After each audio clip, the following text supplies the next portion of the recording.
Video যেরকম দেখি সেরকম মনে হবে। ওকে, তাহলে আমরা শুরু করি। আমাদের ক্লাসের টপিক হচ্ছে ইন্ট্রোডাকশন টু এন্ডোক্রাইন ফিজিওলজি। আমরা ফিজিওলজি তো বুঝি, ফিজিওলজি হচ্ছে আমাদের বিভিন্ন সিস্টেম নিয়ে আলোচনা করে।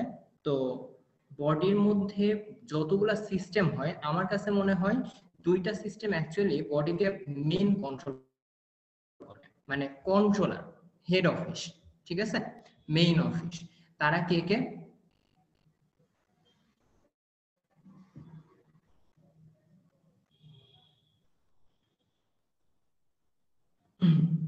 তারা হচ্ছে নার্ভাস সিস্টেম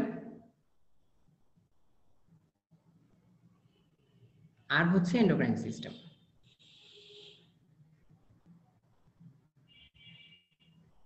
তো এই দুইজন হচ্ছে আমাদের বডির মেন কন্ট্রোলার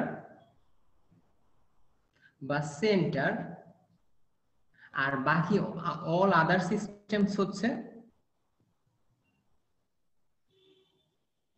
আমাদের বডির ফলোয়ার। মানে বাকি সবাই অ্যাকচুয়ালি এই কন্ট্রোলারদের ইনস্ট্রাকশন ফলো করে তারপরে হচ্ছে রান করে। এটা হচ্ছে বাকি সব সিস্টেমের কাজ। তারা অ্যাকচুয়ালি ফলোয়ার, তারা অ্যাকচুয়ালি মানে নিজে নিজে থেকে কোনো কাজ করতে পারে না। তো এই বুঝতেই পারছো, কন্ট্রোলারদের নিয়ে যখন আমরা পড়াশোনা করব তখন সেই লেভেলেরই পড়াশোনা করতে হবে। তো কন্ট্রোলারদের মধ্যে একটা হচ্ছে এন্ডোক্রাইন সিস্টেম। এখন কোশ্চেন আসতে পারে যে ভাই কেন দুইটা কন্ট্রোলার লাগছে, এক জায়গাতে দুই ভাগ থাকলে তো সমস্যা। তো সেটা নিয়ে আমরা একটু পরে অ্যান্সার দিব। ওকে, তো আসো আমরা শুরু করি যে আজকে আমরা ক্লাসে কি কি শিখবো। প্রথমে ইন্ট্রোডাক্টরি পার্ট, যে কি কি শিখবো, ইন্ট্রোডাকশনে আমরা আসতেছি। এরপর আমাদের বডিতে কিছু কেমিক্যাল মেসেঞ্জার্স আছে, তাদেরকে নিয়ে আমরা একটু জানবো। তারপরে হরমোনস এর কেমিক্যাল স্ট্রাকচার কি, এটা আমাদের জানলে আমাদের হচ্ছে হরমোনের মেকানিজম গুলো বুঝতে সুবিধা হবে। এবং একই সাথে তাদের সিনথেসিস কোথায় তৈরি হচ্ছে, স্টোরস কোথায় জমা থাকছে, ব্লাডে কিভাবে ট্রান্সপোর্ট হচ্ছে বা আমাদের টার্গেট টিস্যুতে কিভাবে পৌঁছাচ্ছে, এবং হরমোনটা বডি থেকে দিন শেষে ক্লিয়ার হচ্ছে কিভাবে, সেটা আমরা জানবো। তারপরে জানবো বডিতে কনসেন্ট্রেশন কিভাবে রেগুলেট হয়, কিভাবে মেনটেন হয়, কে মেনটেন করে, এগুলা। এরপরে আমরা জানবো বডিতে হচ্ছে হরমোনটা কিভাবে কাজ করে। একটা জিনিস বলি, তোমরা হচ্ছে মানে এটা হচ্ছে ইন্ট্রোডাকশন ক্লাস। তো ইন্ট্রোডাকশন ক্লাসগুলো যদি একটু ঠিকঠাক বেসিক মানে ঠিকঠাক মতো ক্লিয়ার করে নিতে পারো, এরপরে হ্যাঁ সিএনএস আর এন্ডোক্রাইনোলজি, এরপরে যে ক্লাসগুলো থাকে সেগুলো বুঝতে অনেক ইজি হয়। ঠিক আছে, তো এই জন্য এই ক্লাসটা একটু চেষ্টা করবা মনোযোগ দিয়ে করার। যে কোনো কোশ্চেন হলে সাথে সাথে কমেন্ট করবা বা তোমরা আনমিউট করে বলতে পারো, অসুবিধা নেই। আমি আনমিউট করে প্রিফার করি, যদি একটু সাউন্ডের মনে হয় সমস্যা হচ্ছে, যাই হোক কমেন্টে বলতে পারো, আমি রেসপন্স করবো।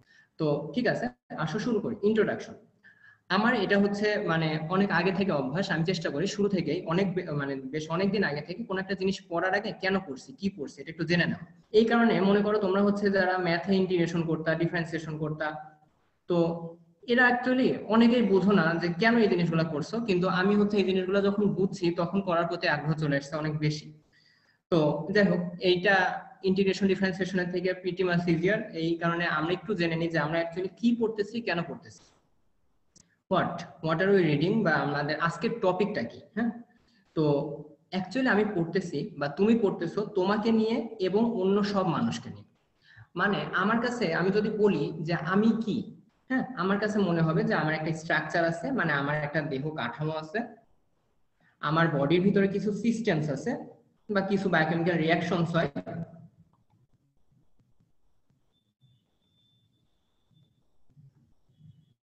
বায়োকেমিক্যাল রিঅ্যাকশনস হয়, আমার কিছু বিহেভিয়ার্স আছে। এই জিনিসগুলো মূলত আমাকে মানে সিগনিফাই করে বা আমাকে ইন্ট্রোডিউস করে, এটাই হচ্ছে আমার স্বকীয়তা। হ্যাঁ, তো শুনলে অবাক হবা, এই সবগুলাই অ্যাকচুয়ালি হরমোন দিয়ে, ম্যাক্সিমাম টাইমে এই সবগুলো অ্যাকচুয়ালি মেনটেন হয় হচ্ছে হরমোন দিয়ে। ঠিক আছে, স্ট্রাকচার তোমরা এই জিনিসটা মোটামুটি জানো, ইন্টারে আছে আমি তাই জানি যে গ্রোথ হরমোন একটা হরমোন, যেই হরমোনটা যদি তোমার এক্সেস সিক্রেশন হয় তুমি বিশাল লম্বা হয়ে যাবা, যেটাকে বলা হয় জাইগ্যান্থিজম। আর যদি একটু কম সিক্রেশন হয় তুমি হয়ে যাবে ছোটখাটো, যেটাকে বলা হয় ডুয়ার্ফিজম। সো অ্যাকচুয়ালি বিষয়টা কি হইলো, এই গ্রোথ হরমোনটা কিন্তু তোমার বডির স্ট্রাকচার মেনটেন করছে। বা থাইরয়েড হরমোনের কথাই ধরো, থাইরয়েড হরমোনটা আবার কি করে, থাইরয়েড হরমোন যদি অনেক বেশি হয় তুমি হয়ে যাবে চিকন চাকন, লিন অ্যান্ড থিন। আর থাইরয়েড হরমোন যদি কম হয় তুমি হয়ে যাবে মোটা ঘোটা, ঠিক আছে, আলু হয়ে যাবে একটা। সো বুঝতেই পারছো অ্যাকচুয়ালি তোমার ফ্রেম গুলা মেনটেন করে hormone. Biochemical reaction, maximum biochemical reaction তোমার বডিতে থাইরয়েড হরমোন আমাদের সব বায়োকেমিক্যাল রিঅ্যাকশন মেনটেন করে। ঠিক আছে, থাইরয়েড হরমোনের কারণে আমাদের বডিতে গ্লুকোজ কনসেন্ট্রেশন মেনটেন হয়, ব্লাড গ্লুকোজ কনসেন্ট্রেশন মেনটেন হয়, এরাই মেনটেন করে। তারপরে হচ্ছে তোমার প্রোটিন কন্টেন্ট মেনটেন হয়। প্রত্যেকটা কম বেশি maximum hormone, thyroid hormone, growth hormone, cortisol, এরা সবাই আসলে আমাদের বডির বায়োকেমিক্যাল রিঅ্যাকশন মেনটেন করে, বডির বিভিন্ন মলিকিউলের কনসেন্ট্রেশন মেনটেন করে। আবার বিহেভিয়ার, তুমি বলতে পারো যে ভাই বিহেভিয়ার আবার কেমনে হরমোন করে? কেন, একটা জনপ্রিয় হরমোনের কথা বলি, টেস্টোস্টেরন। ঠিক আছে, টেস্টোস্টেরন কি হরমোন? মেল হরমোন বা অ্যান্ড্রোজেন হরমোন, বা আমরা ছেলেরা ছেলে হয়েছে সেই হরমোন। টেস্টোস্টেরন যাদের অনেক বেশি, এরা সচরাচর অ্যাগ্রেসিভ হয়, এরা কিছুটা সাহসী হয়। ঠিক আছে, তারপরে মানে উল্টাপাল্টা কাজ করতে ইচ্ছা হয়, বুঝতেই পারছো? তাহলে অ্যাকচুয়ালি হরমোন আমাদের বিহেভিয়ারও কন্ট্রোল করে। হ্যাঁ, আবার মনে করো তোমার হচ্ছে মন টন খারাপ হয়ে আছে, তোমাকে যদি ঠাস করে একটা ডোপামিনের ডোজ দেওয়া যায়, এক ড্রপ ডোপামিন দিয়ে দেওয়া যায়, তুমি একদম হাসি খুশি সবার সামনে হাসি খুশি ঘুরে বেড়াবে, একদম হাসি খুশি হয়ে যাবে। ঠিক আছে, সো অ্যাকচুয়ালি ডোপামিনকে হ্যাপিনেসের সাথে কানেকশন আছে আর কি, ডোপামিনের একটা। তো যাই হোক, এই ডোপামিন যে হ্যাপিনেসের সাথে কানেকশন আছে, এটা একটা খুব মজার জিনিস আছে, মনে করবা, আমি লাস্টে বলে দিব। হ্যাঁ, এখন আমি পড়াটা যেহেতু একটু বড় টপিক, আমি একটু ফাস্ট ফাস্ট আগাবো। তাহলে বুঝতেই পারছো অ্যাকচুয়ালি তোমার যা কিছু সবই মেনটেন করে হচ্ছে বিভিন্ন হরমোন। তার মানে অ্যাকচুয়ালি তুমি কি, তুমি হচ্ছে হরমোন, বা তুমি হচ্ছে হরমোনের অ্যাকশন, তুমি রেজাল্টটাই আসছে আসলে বিভিন্ন হরমোনের কাজ। তো তুমি তো একা না, তোমার মতো যারা আছে মানে পৃথিবীর যত মানুষজন আছে তারা অ্যাকচুয়ালি হরমোনের রেজাল্ট। ঠিক আছে, তাহলে আমরা বুঝতে পারলাম আমরা অ্যাকচুয়ালি আমাদেরকে নিয়ে পড়ছি, মূলত আমাদের সবকিছু নিয়ে পড়তেছি। এখন কেন পড়তেছি? ডাক্তার হইছি, মানে মেডিকেল আসছি, ডাক্তার হব। আমাদের কাজ আসলে কি? আমাদের কাজ আসলে হিউম্যান লাইফকে ফিক্স করা। হ্যাঁ, গতকালকে আমি একটা লেকচার শুনছিলাম দেবেশ শেঠি স্যারের। তো উনি এরকম বলতেছে যে আমরা খুব অদ্ভুত একটা কাজ করি। আমরা কি করি? আমরা হচ্ছে মানুষের গায়ের সাথে মানুষের জীবনের উপর প্রাইস ট্যাগ লাগাই।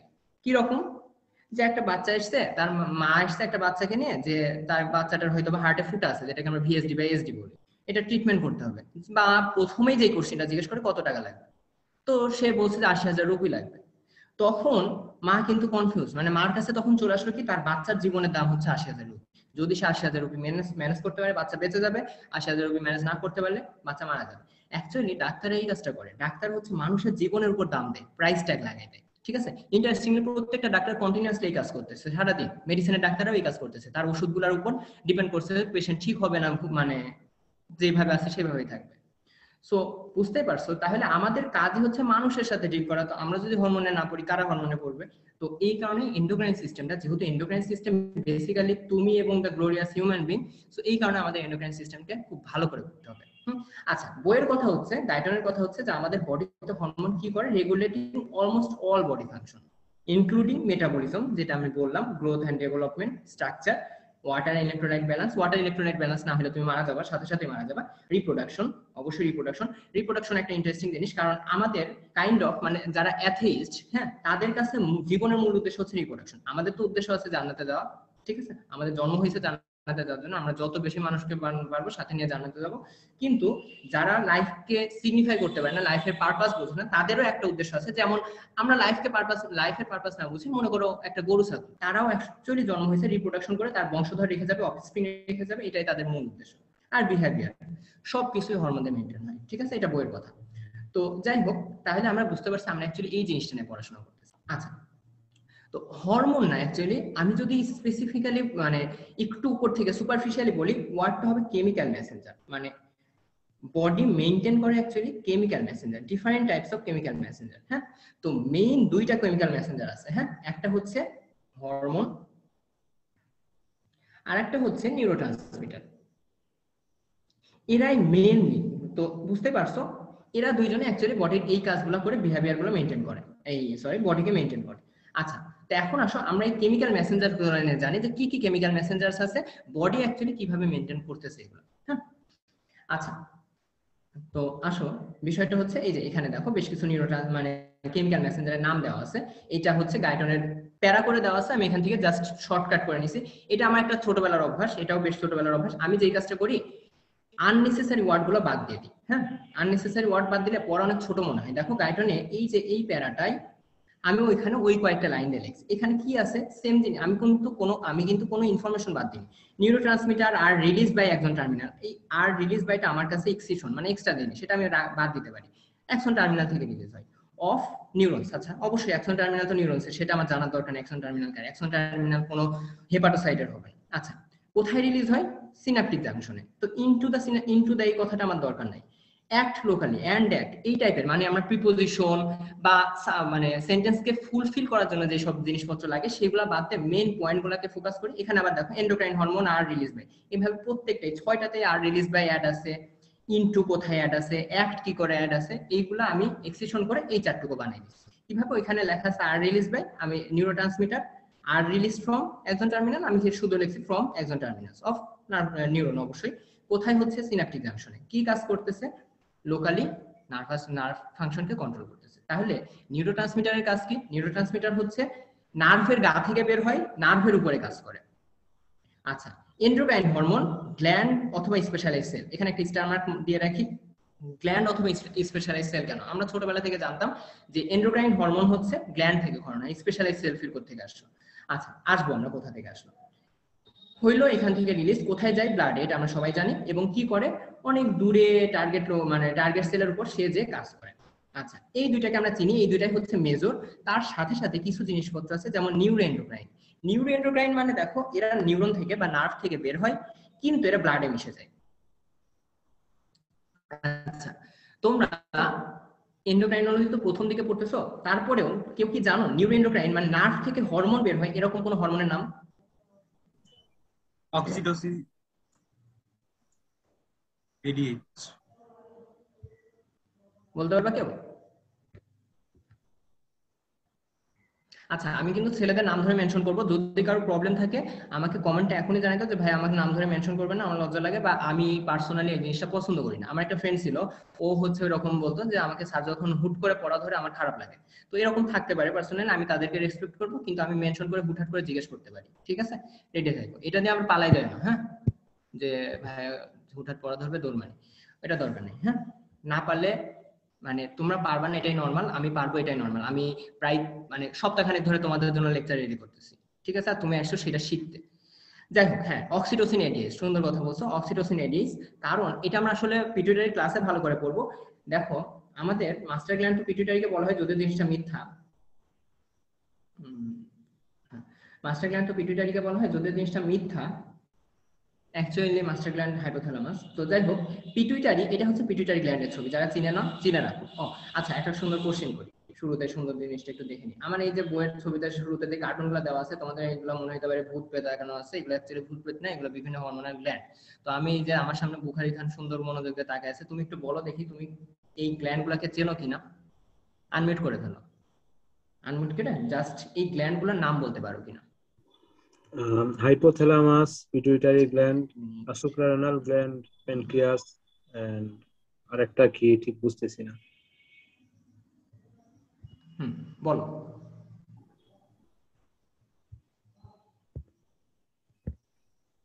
ডান সাইডের এটা বুঝতেছি না। হ্যাঁ, এটা কি বলো, ও উপরেরটা কি? এটা হচ্ছে থাইরয়েড গ্ল্যান্ড। সরি, না, আপনি যেটা মার্ক করছেন ওইটা হাইপোথ্যালামাস আর পিটুইটারি গ্ল্যান্ড।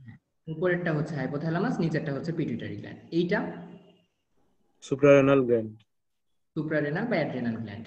আচ্ছা, এইটা প্যানক্রিয়াস। প্যানক্রিয়াস। এইটাকে চিনতেছো না? প্রজাপতির মতো কোন গ্রন্থি বলো দেখি, ইন্টারের পড়া, মেডিকেলে ভর্তি করতে দিয়ে আসছি। Thyroid gland, thyroid gland. এটা হচ্ছে থাইরয়েড গ্রন্থি। থাইরয়েডের থাইরয়েড গায়ের গ্ল্যান্ড। সাথে, হ্যাঁ, থাইরয়েডের গায়ের সাথে কোন গ্রন্থিগুলো লেগে থাকে? কিউট কিউট ছোট ছোট গ্রন্থি থাইরয়েডের গায়ের সাথেই থাকে, ওর নামেও থাইরয়েড আছে, থাইরয়েডের পাশে আছে প্যারাথাইরয়েড, এরা হচ্ছে প্যারাথাইরয়েড গ্রন্থি, ঠিক আছে? তো দেখো, আমি এখান থেকে একটা কনসেপ্ট ক্লিয়ার করে নিই। এরা সবাই কিন্তু গ্ল্যান্ড। পিটুইটারির কাজ হচ্ছে হরমোন তৈরি করে, এ আর অন্য কোনো কাজ করে না। সরি, এরা সবাই গ্ল্যান্ড। পিটুইটারির কাজ হচ্ছে হরমোন তৈরি করে, এর অন্য কিছু করে না। থাইরয়েডের কাজ হচ্ছে হরমোন তৈরি করে, এরা অন্য কিছু, অ্যাড্রেনাল, এরা তিনজন হচ্ছে গ্ল্যান্ড। কিন্তু প্যানক্রিয়াসের কাজ কি শুধু হরমোন তৈরি করে না? প্যানক্রিয়াস অন্য অনেক কাজ করে। এক্সোক্রাইন ফাংশন আছে। হ্যাঁ, এক্সোক্রাইন ফাংশন আছে, এনজাইমেটিক ফাংশন আছে, তাই না? সো প্যানক্রিয়াস কি অ্যাকচুয়ালি গ্ল্যান্ড বলা যাবে না, এন্ডোক্রাইন গ্ল্যান্ড এক্সোক্রাইন।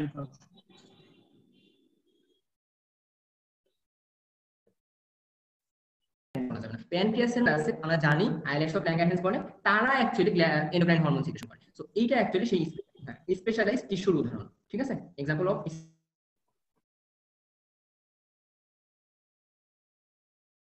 স্পেশালাইজড অর্গানটার কাজ অ্যাকচুয়ালি কি না হরমোন সিক্রেশন। যেমন কিডনি থেকে একটা হরমোন তৈরি হয়, বলতে পারবা নাম কি? ব্লাড প্রোডাকশনে হেল্প করে, আরবিসি তৈরিতে। ইরাইথ্রোপয়েটিন, ভেরি গুড। ইরাইথ্রোপয়েটিন কিন্তু হরমোন একটা, হ্যাঁ, ইরাইথ্রোপয়েটিন, ভেরি গুড। ইরাইথ্রোপয়েটিন কিন্তু একটা হরমোন, কিন্তু এটা কি কিডনির মূল কাজ কি ইরাইথ্রোপয়েটিন তৈরি করা? না কিডনির মধ্যে কয়েকটা সেল আছে যারা অ্যাকচুয়ালি ইরাইথ্রোপয়েটিন তৈরিতে ডেডিকেটেড, কিছু সেল আছে। সো এটা আসলে স্পেশালাইজড টিস্যু, ঠিক আছে, বুঝতে পারছো? সো অ্যাকচুয়ালি হরমোন দুই জায়গা থেকে গ্রহণ হয়, কিছু গ্ল্যান্ড যারা dedicated to secretion for hormone, আর কিছু স্পেশালাইজড সেল যারা কোন একটা অর্গানের পার্ট হয়েও সিক্রেশন করে। ওকে, আচ্ছা ঠিক আছে, আসো। তো যেখানে ছিলাম আমরা নিউরোট্রান্সমিটার গুলো পড়তেছিলাম।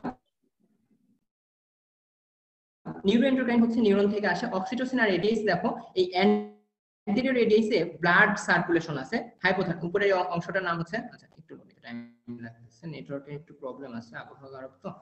তো এই উপরের যে অর্গানটা এটার নাম হচ্ছে হাইপোথ্যালামাস, আর এইটা হচ্ছে আমাদের পিটুইটারি। দেখো টোটালটা পিটুইটারি, এটা হচ্ছে আমাদের অ্যান্টেরিয়র পিটুইটারি,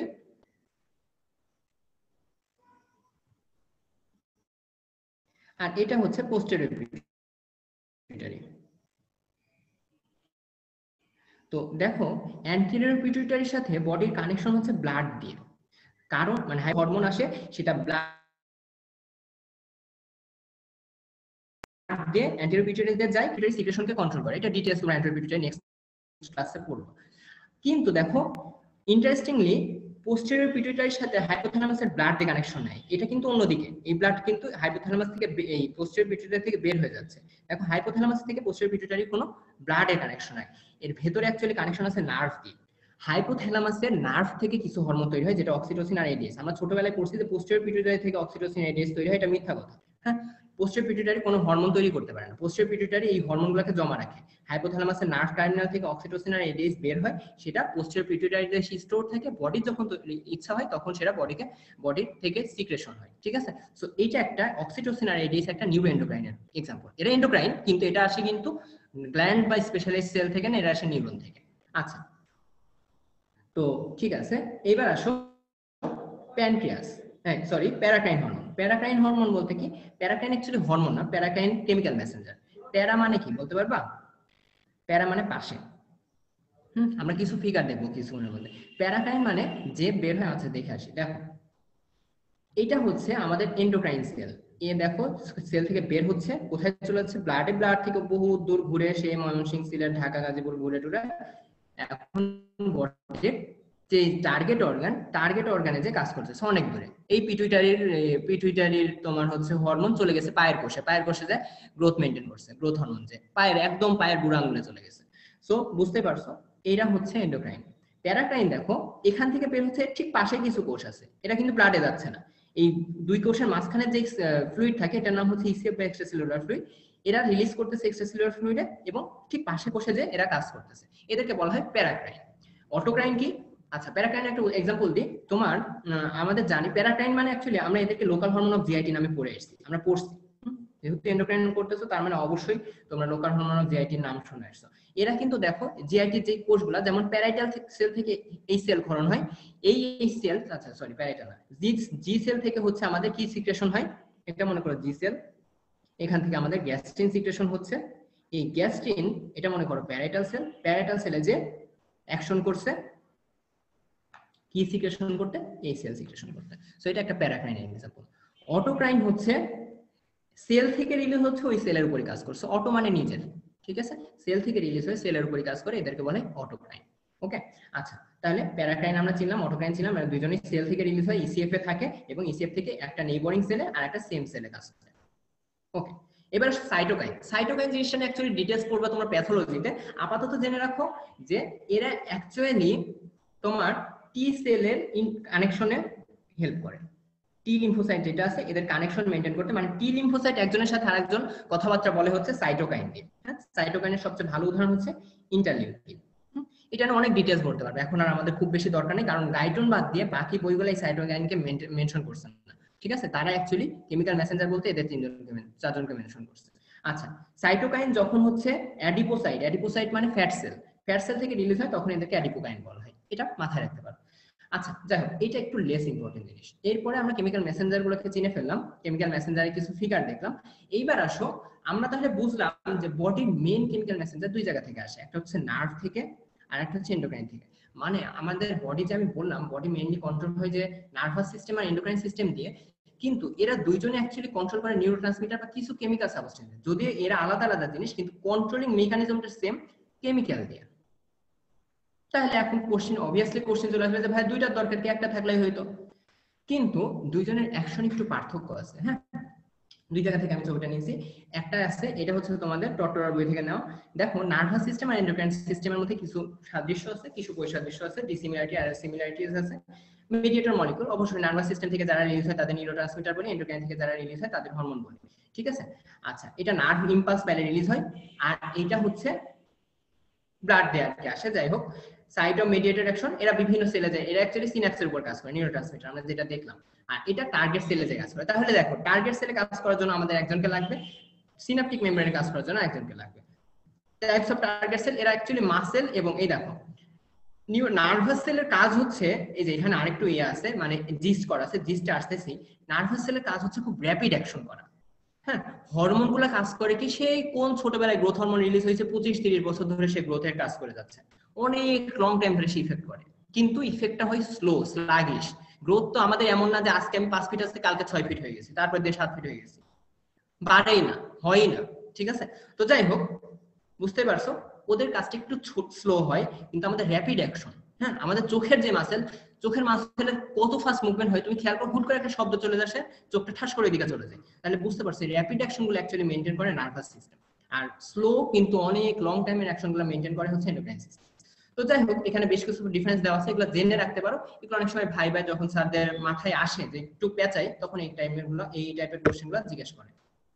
গ্রসলি যদি আমি বলি, আমার একটা পছন্দের চ্যানেল আছে, হ্যাঁ এটা তোমরা একটু দেখতে পারো ইউটিউবে, আমি জানি না এখানে এই চ্যানেলের নাম খুব একটা কেউ শোনেনি, মেডিকোসিস পারফেকশনালিস।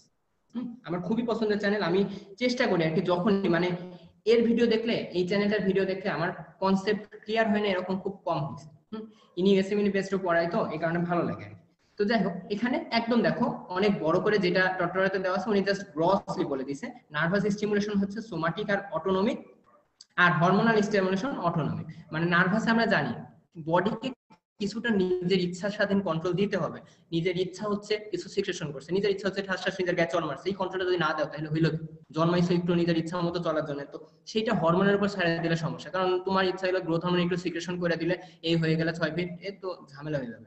তো এই কারণে এই কাজটা দিয়ে রাখা হয়েছে নার্ভাস সিস্টেমকে, সোমাটিক পার্টটা আর হরমোনাল পার্টটা পুরোটাই অটোমেটিক। আর যেটা বললাম এটা ফাস্ট, এটা স্লো। নার্ভাস সিস্টেম কম বেশি সবসময় কাজ করতে থাকে কন্টিনিউয়াস, আর হরমোনটা যখন লাগে তখন। ঠিক আছে, ওকে। যাই হোক, মোটামুটি আমরা তাহলে নার্ভাস সিস্টেমের সাথে এন্ডোক্রাইন সিস্টেমের একটা কম্পারিজন করে ফেলাম, একটা রিলেশন মানে স্থাপন করলাম আর কি। ঠিক আছে, এরপরে আসো আমরা আমাদের বডিতে কি কি হরমোনাল গ্ল্যান্ড আছে একটু জেনে নিই। এই ছবি ইন্টারেও আছে, অনেক আগে থেকে এই ছবি তোমরা দেখে আসছো, 9-10 আছে সম্ভবত, কিন্তু এই ছবিটা পার্সোনালি মানে স্পেসিফিক্যালি এই ছবিটা টটরার যে ছবিটা, এটা আমার খুব পছন্দ। মানে দেখো এখানের অর্গানগুলো অনেকটা বডির রিয়েল অর্গানের মতো, এই কারণে। হ্যাঁ, আমরা যেটা পড়ে এসেছি গাইডনের ছবির মতো, এই যে এরকম একটা ছবি দেখে এসেছি। ঠিক আছে, তো এটা আমার কাছে খুব বেশি ভালো লাগে না, এই ছবিটা কেন জানি আমার পছন্দের ছবি, তো এই কারণে এই ছবিটা থেকে একটু চিনে নিই। আমরা জানি এখানে আমাদের হাইপোথ্যালামাস থাকে, এর সামনে থাকে হচ্ছে পিটুইটারি, পিটুইটারির পেছনে ছোট একটা গ্ল্যান্ড থাকে পিনিয়াল, এগুলো হচ্ছে মানে নাম না বললে মানে না বললেও হয় টাইপের একটা গ্রন্থি, এদের খুব একটা কেউ পাত্তা দেয় না কারণ কাজ খুব বেশি নেই। এখানে থাকে আমাদের থাইরয়েড গ্ল্যান্ড, থাইরয়েডের গায়ের সাথে থাকে প্যারাথাইরয়েড গ্ল্যান্ড, বুকের কাছে এখানে থাকে হচ্ছে থাইমাস। ঠিক আছে, তারপরে লাংস কেন মেনশন করছে ভাই, এন্ডোক্রাইন পড়তেছে, লাংস কেন মেনশন করছে কেউ বলতে পারবা? এনজিওটেনসিন 2। হ্যাঁ, এনজিওটেনসিন 2 বা এনজিওটেনসিন, হ্যাঁ এনজিওটেনসিন 2, এনজিওটেনসিন 2 না অ্যাকচুয়ালি এনজিওটেনসিন কনভার্টিং এনজাইম থাকে, তো মানে লাংস থেকেও কয়েকটা ওই তোমার হচ্ছে হরমোন টাইপের জিনিসপত্র স্পেশালাইজড সেল থাকে সিক্রেটরি, এই জন্য লাংসকে মেনশন করছে। আচ্ছা, হার্ট থেকেও আসে, হার্টেরটার নাম বলতে পারবা কেউ? তার কোনো ধারণা? নাট্রিউরেটিক পেপটাইড, হ্যাঁ এএনপি বিএনপি সিএনপি, বিএনপি মানে বাংলাদেশ ন্যাশনাল পার্টি না, বিএনপি মানে তোমার হচ্ছে ব্রেন নাট্রিউরেটিক পেপটাইড, অ্যাকচুয়ালি ওইটা হচ্ছে ব্রেন থেকে আসে। যাই হোক, লিভার থেকেও আসে বিভিন্ন জিনিসপত্র, তবে আমাদের মেন যেগুলো সেগুলো আমরা জানি আর কি। এখানে এই দেখো এই জন্য এই ছবিগুলোর মানে রেফারেন্স বইয়ের খুব মজা আছে। হ্যাঁ, রেফারেন্স বইয়ের মজা কি, তুমি এখানে থাইরয়েড কোনো মতে কষ্ট করে দেখতে পাচ্ছ, প্যারা দিয়ে দিছে, যেখানে থাইরয়েডটা ক্লিয়ার করছে এবং কোথায় প্যারাথাইরয়েড থাকে সেটাও ক্লিয়ার করে দিয়েছে। ঠিক আছে, এটা গাইডে থাকে না, গাইডে খুব রেয়ারলি থাকে। হ্যাঁ, আমরা গাইডটা ওইভাবে মানে কেন প্রিফার করি না, তোমরা আস্তে আস্তে বুঝে যাবে, আমি বুঝাই দিব, কিছুক্ষণের মধ্যে বুঝাই দিব। আচ্ছা আসতেছি। তো যাই হোক, এখানে গ্রন্থিগুলো আছে, গ্ল্যান্ড গুলো আছে, আমরা সবাই কম বেশি চিনি, আলাদা করে ভাইয়া পড়ার বইটার দরকার নেই। নাম কি আমি একটু বলছিলেন? সিরিয়াল যদি বলি, হাইপোথ্যালামাস পিটুইটারি, থাইরয়েড, প্যারাথাইরয়েড, থাইমাসের নাম মেনশন করি না, করতে হয় না, আইলেটস অফ ল্যাঙ্গার, দুঃখিত। ভাইয়া টট্টরা কি বলছেন বুঝতে বইটার নাম পারিনি। টটে। আরেকবার ভাইয়া।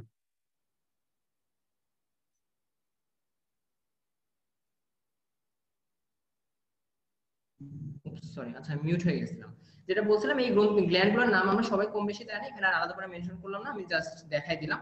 এবার আসো, এই গ্ল্যান্ড থেকে কি কি হরমোন সিক্রেশন হয় সেগুলো তোমরা খুব ভালো করে জানো কম বেশি। হ্যাঁ, তো অনেক আগে থেকেই পড়ে আসছো, এই জিনিস প্রত্যেকটা বই আছে। হ্যাঁ, আমি 4-5টা বই দেখলাম, 4-5টা বই এই জিনিসটা আছে। তবে আমার কাছে ভালো লাগছে বিআরএস ফিজিওলজি নামে একটা বই।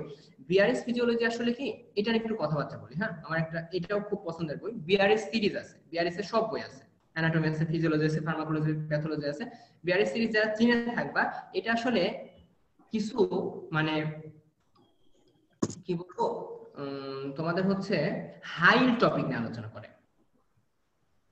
হাই টপিক মানে কি, হাই টপিক বোঝার জন্য আরেকটা টার্ম বোঝা লাগবে, একটু গল্প করে নি। হ্যাঁ, একটু গল্প করলে ইজি হবে, মানে পরে একটু কঠিন জিনিস আছে তো, গল্পটা করে। আমরা অ্যাকচুয়ালি ডক্টর আর ইঞ্জিনিয়ারদের টেকনিক্যাল সেক্টর বলা হয়। কেন বলা হয় জানো কি, মানে এটা ঠিক কি করে, কেন এদেরকে টেকনিক্যাল সেক্টর বলা হয় বা স্পেশালাইজ সেক্টর বলা হয়? ডক্টর আর ইঞ্জিনিয়াররা কেন স্পেশাল বিসিএস দেয়, এটা বলতে পারবা?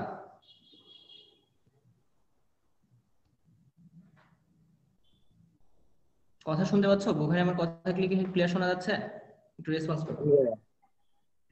আচ্ছা, বলতে পারবা তুমি? হ্যাঁ ভাইয়া। আচ্ছা, বিষয় হচ্ছে ডক্টর আর ইঞ্জিনিয়ার এরা অ্যাকচুয়ালি খিচুড়ি টাইপের একটা জিনিস। হ্যাঁ, তুমি ফার্স্ট ইয়ারে কি কি পড়তেছো? ফার্স্ট ইয়ারে তুমি পড়তেছো অ্যানাটমি, ফিজিওলজি, বায়োকেমিস্ট্রি। তুমি এই জিনিসটা জেনে রাখার কথা যে বেশ কিছু মানে বাংলাদেশে অনেক ভার্সিটি আছে যেখানে অ্যানাটমিতে অনার্স করা যায়, ফিজিওলজিতে অনার্স করা যায়, বায়োকেমিস্ট্রিতে অনার্স করা যায়। বায়োকেমিস্ট্রির অনার্স তো অহরহ শুনছো, বায়োকেমিস্ট্রির কথা। তাহলে প্রত্যেকটা সাবজেক্ট আমরা মেডিকেলে যেগুলো পড়ি সেগুলোতে আলাদা আলাদা অনার্সের কোর্স আছে। মানে মেডিকেল একজন স্টুডেন্ট, ডক্টর বা একটা ইঞ্জিনিয়ার অ্যাকচুয়ালি প্রচুর টাইপের ইনফরমেশন রাখে, প্রচুর টাইপের নলেজ রাখতে হয়, তাদের কম্বিনেশন করতে হয়, কোঅর্ডিনেশন করতে হয়, কোরিলেশন করতে হয়। সো এই কারণে এদেরকে বলা হয় অ্যাকচুয়ালি স্পেশাল সেক্টর। ঠিক আছে, এরা অ্যাকচুয়ালি খিচুড়ি, সব টাইপের নলেজ রাখতে হয়।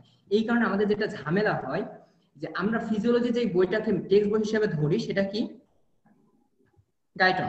একদম রেফারেন্স বই হিসেবে ধরলে গাইটন। গাইটন অসম্ভব সুন্দর একটা বই, আমি সেটা বলতেছি না যে গাইটন খারাপ, কিন্তু গাইটন হচ্ছে ফিজিওলজির বই।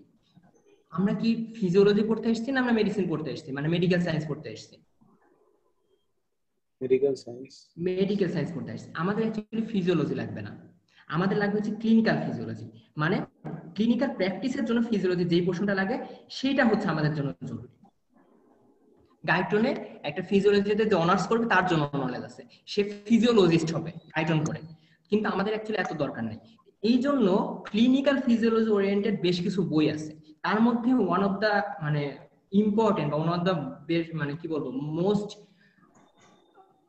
সবচেয়ে কি বলবো পছন্দের একটা বই আর কি আমার, সেটা হচ্ছে বিআরএস সিরিজ আর কি। ঠিক আছে, তো এরা হচ্ছে প্রচুর হাই টপিক নিয়ে ক্লিনিক্যালি যেগুলো লাগবে সেগুলো নিয়ে আলোচনা করে। এই জন্য বিআরএস সিরিজের থেকে এই যে দেখো এই ইনফরমেশনটা এখানে খুব সুন্দর করে আছে। আর একটা আছে যে ইউএসএমএল এর ফার্স্ট এড, ওইটা তো বলাই যাবে না যে ওইটা কি লেভেলের বই, এটা নিয়ে আসবো না, কথাবার্তা বলবো। হ্যাঁ, তো আসো এরপরে আমরা গল্প থেকে আবার চলে যাই পড়াতে।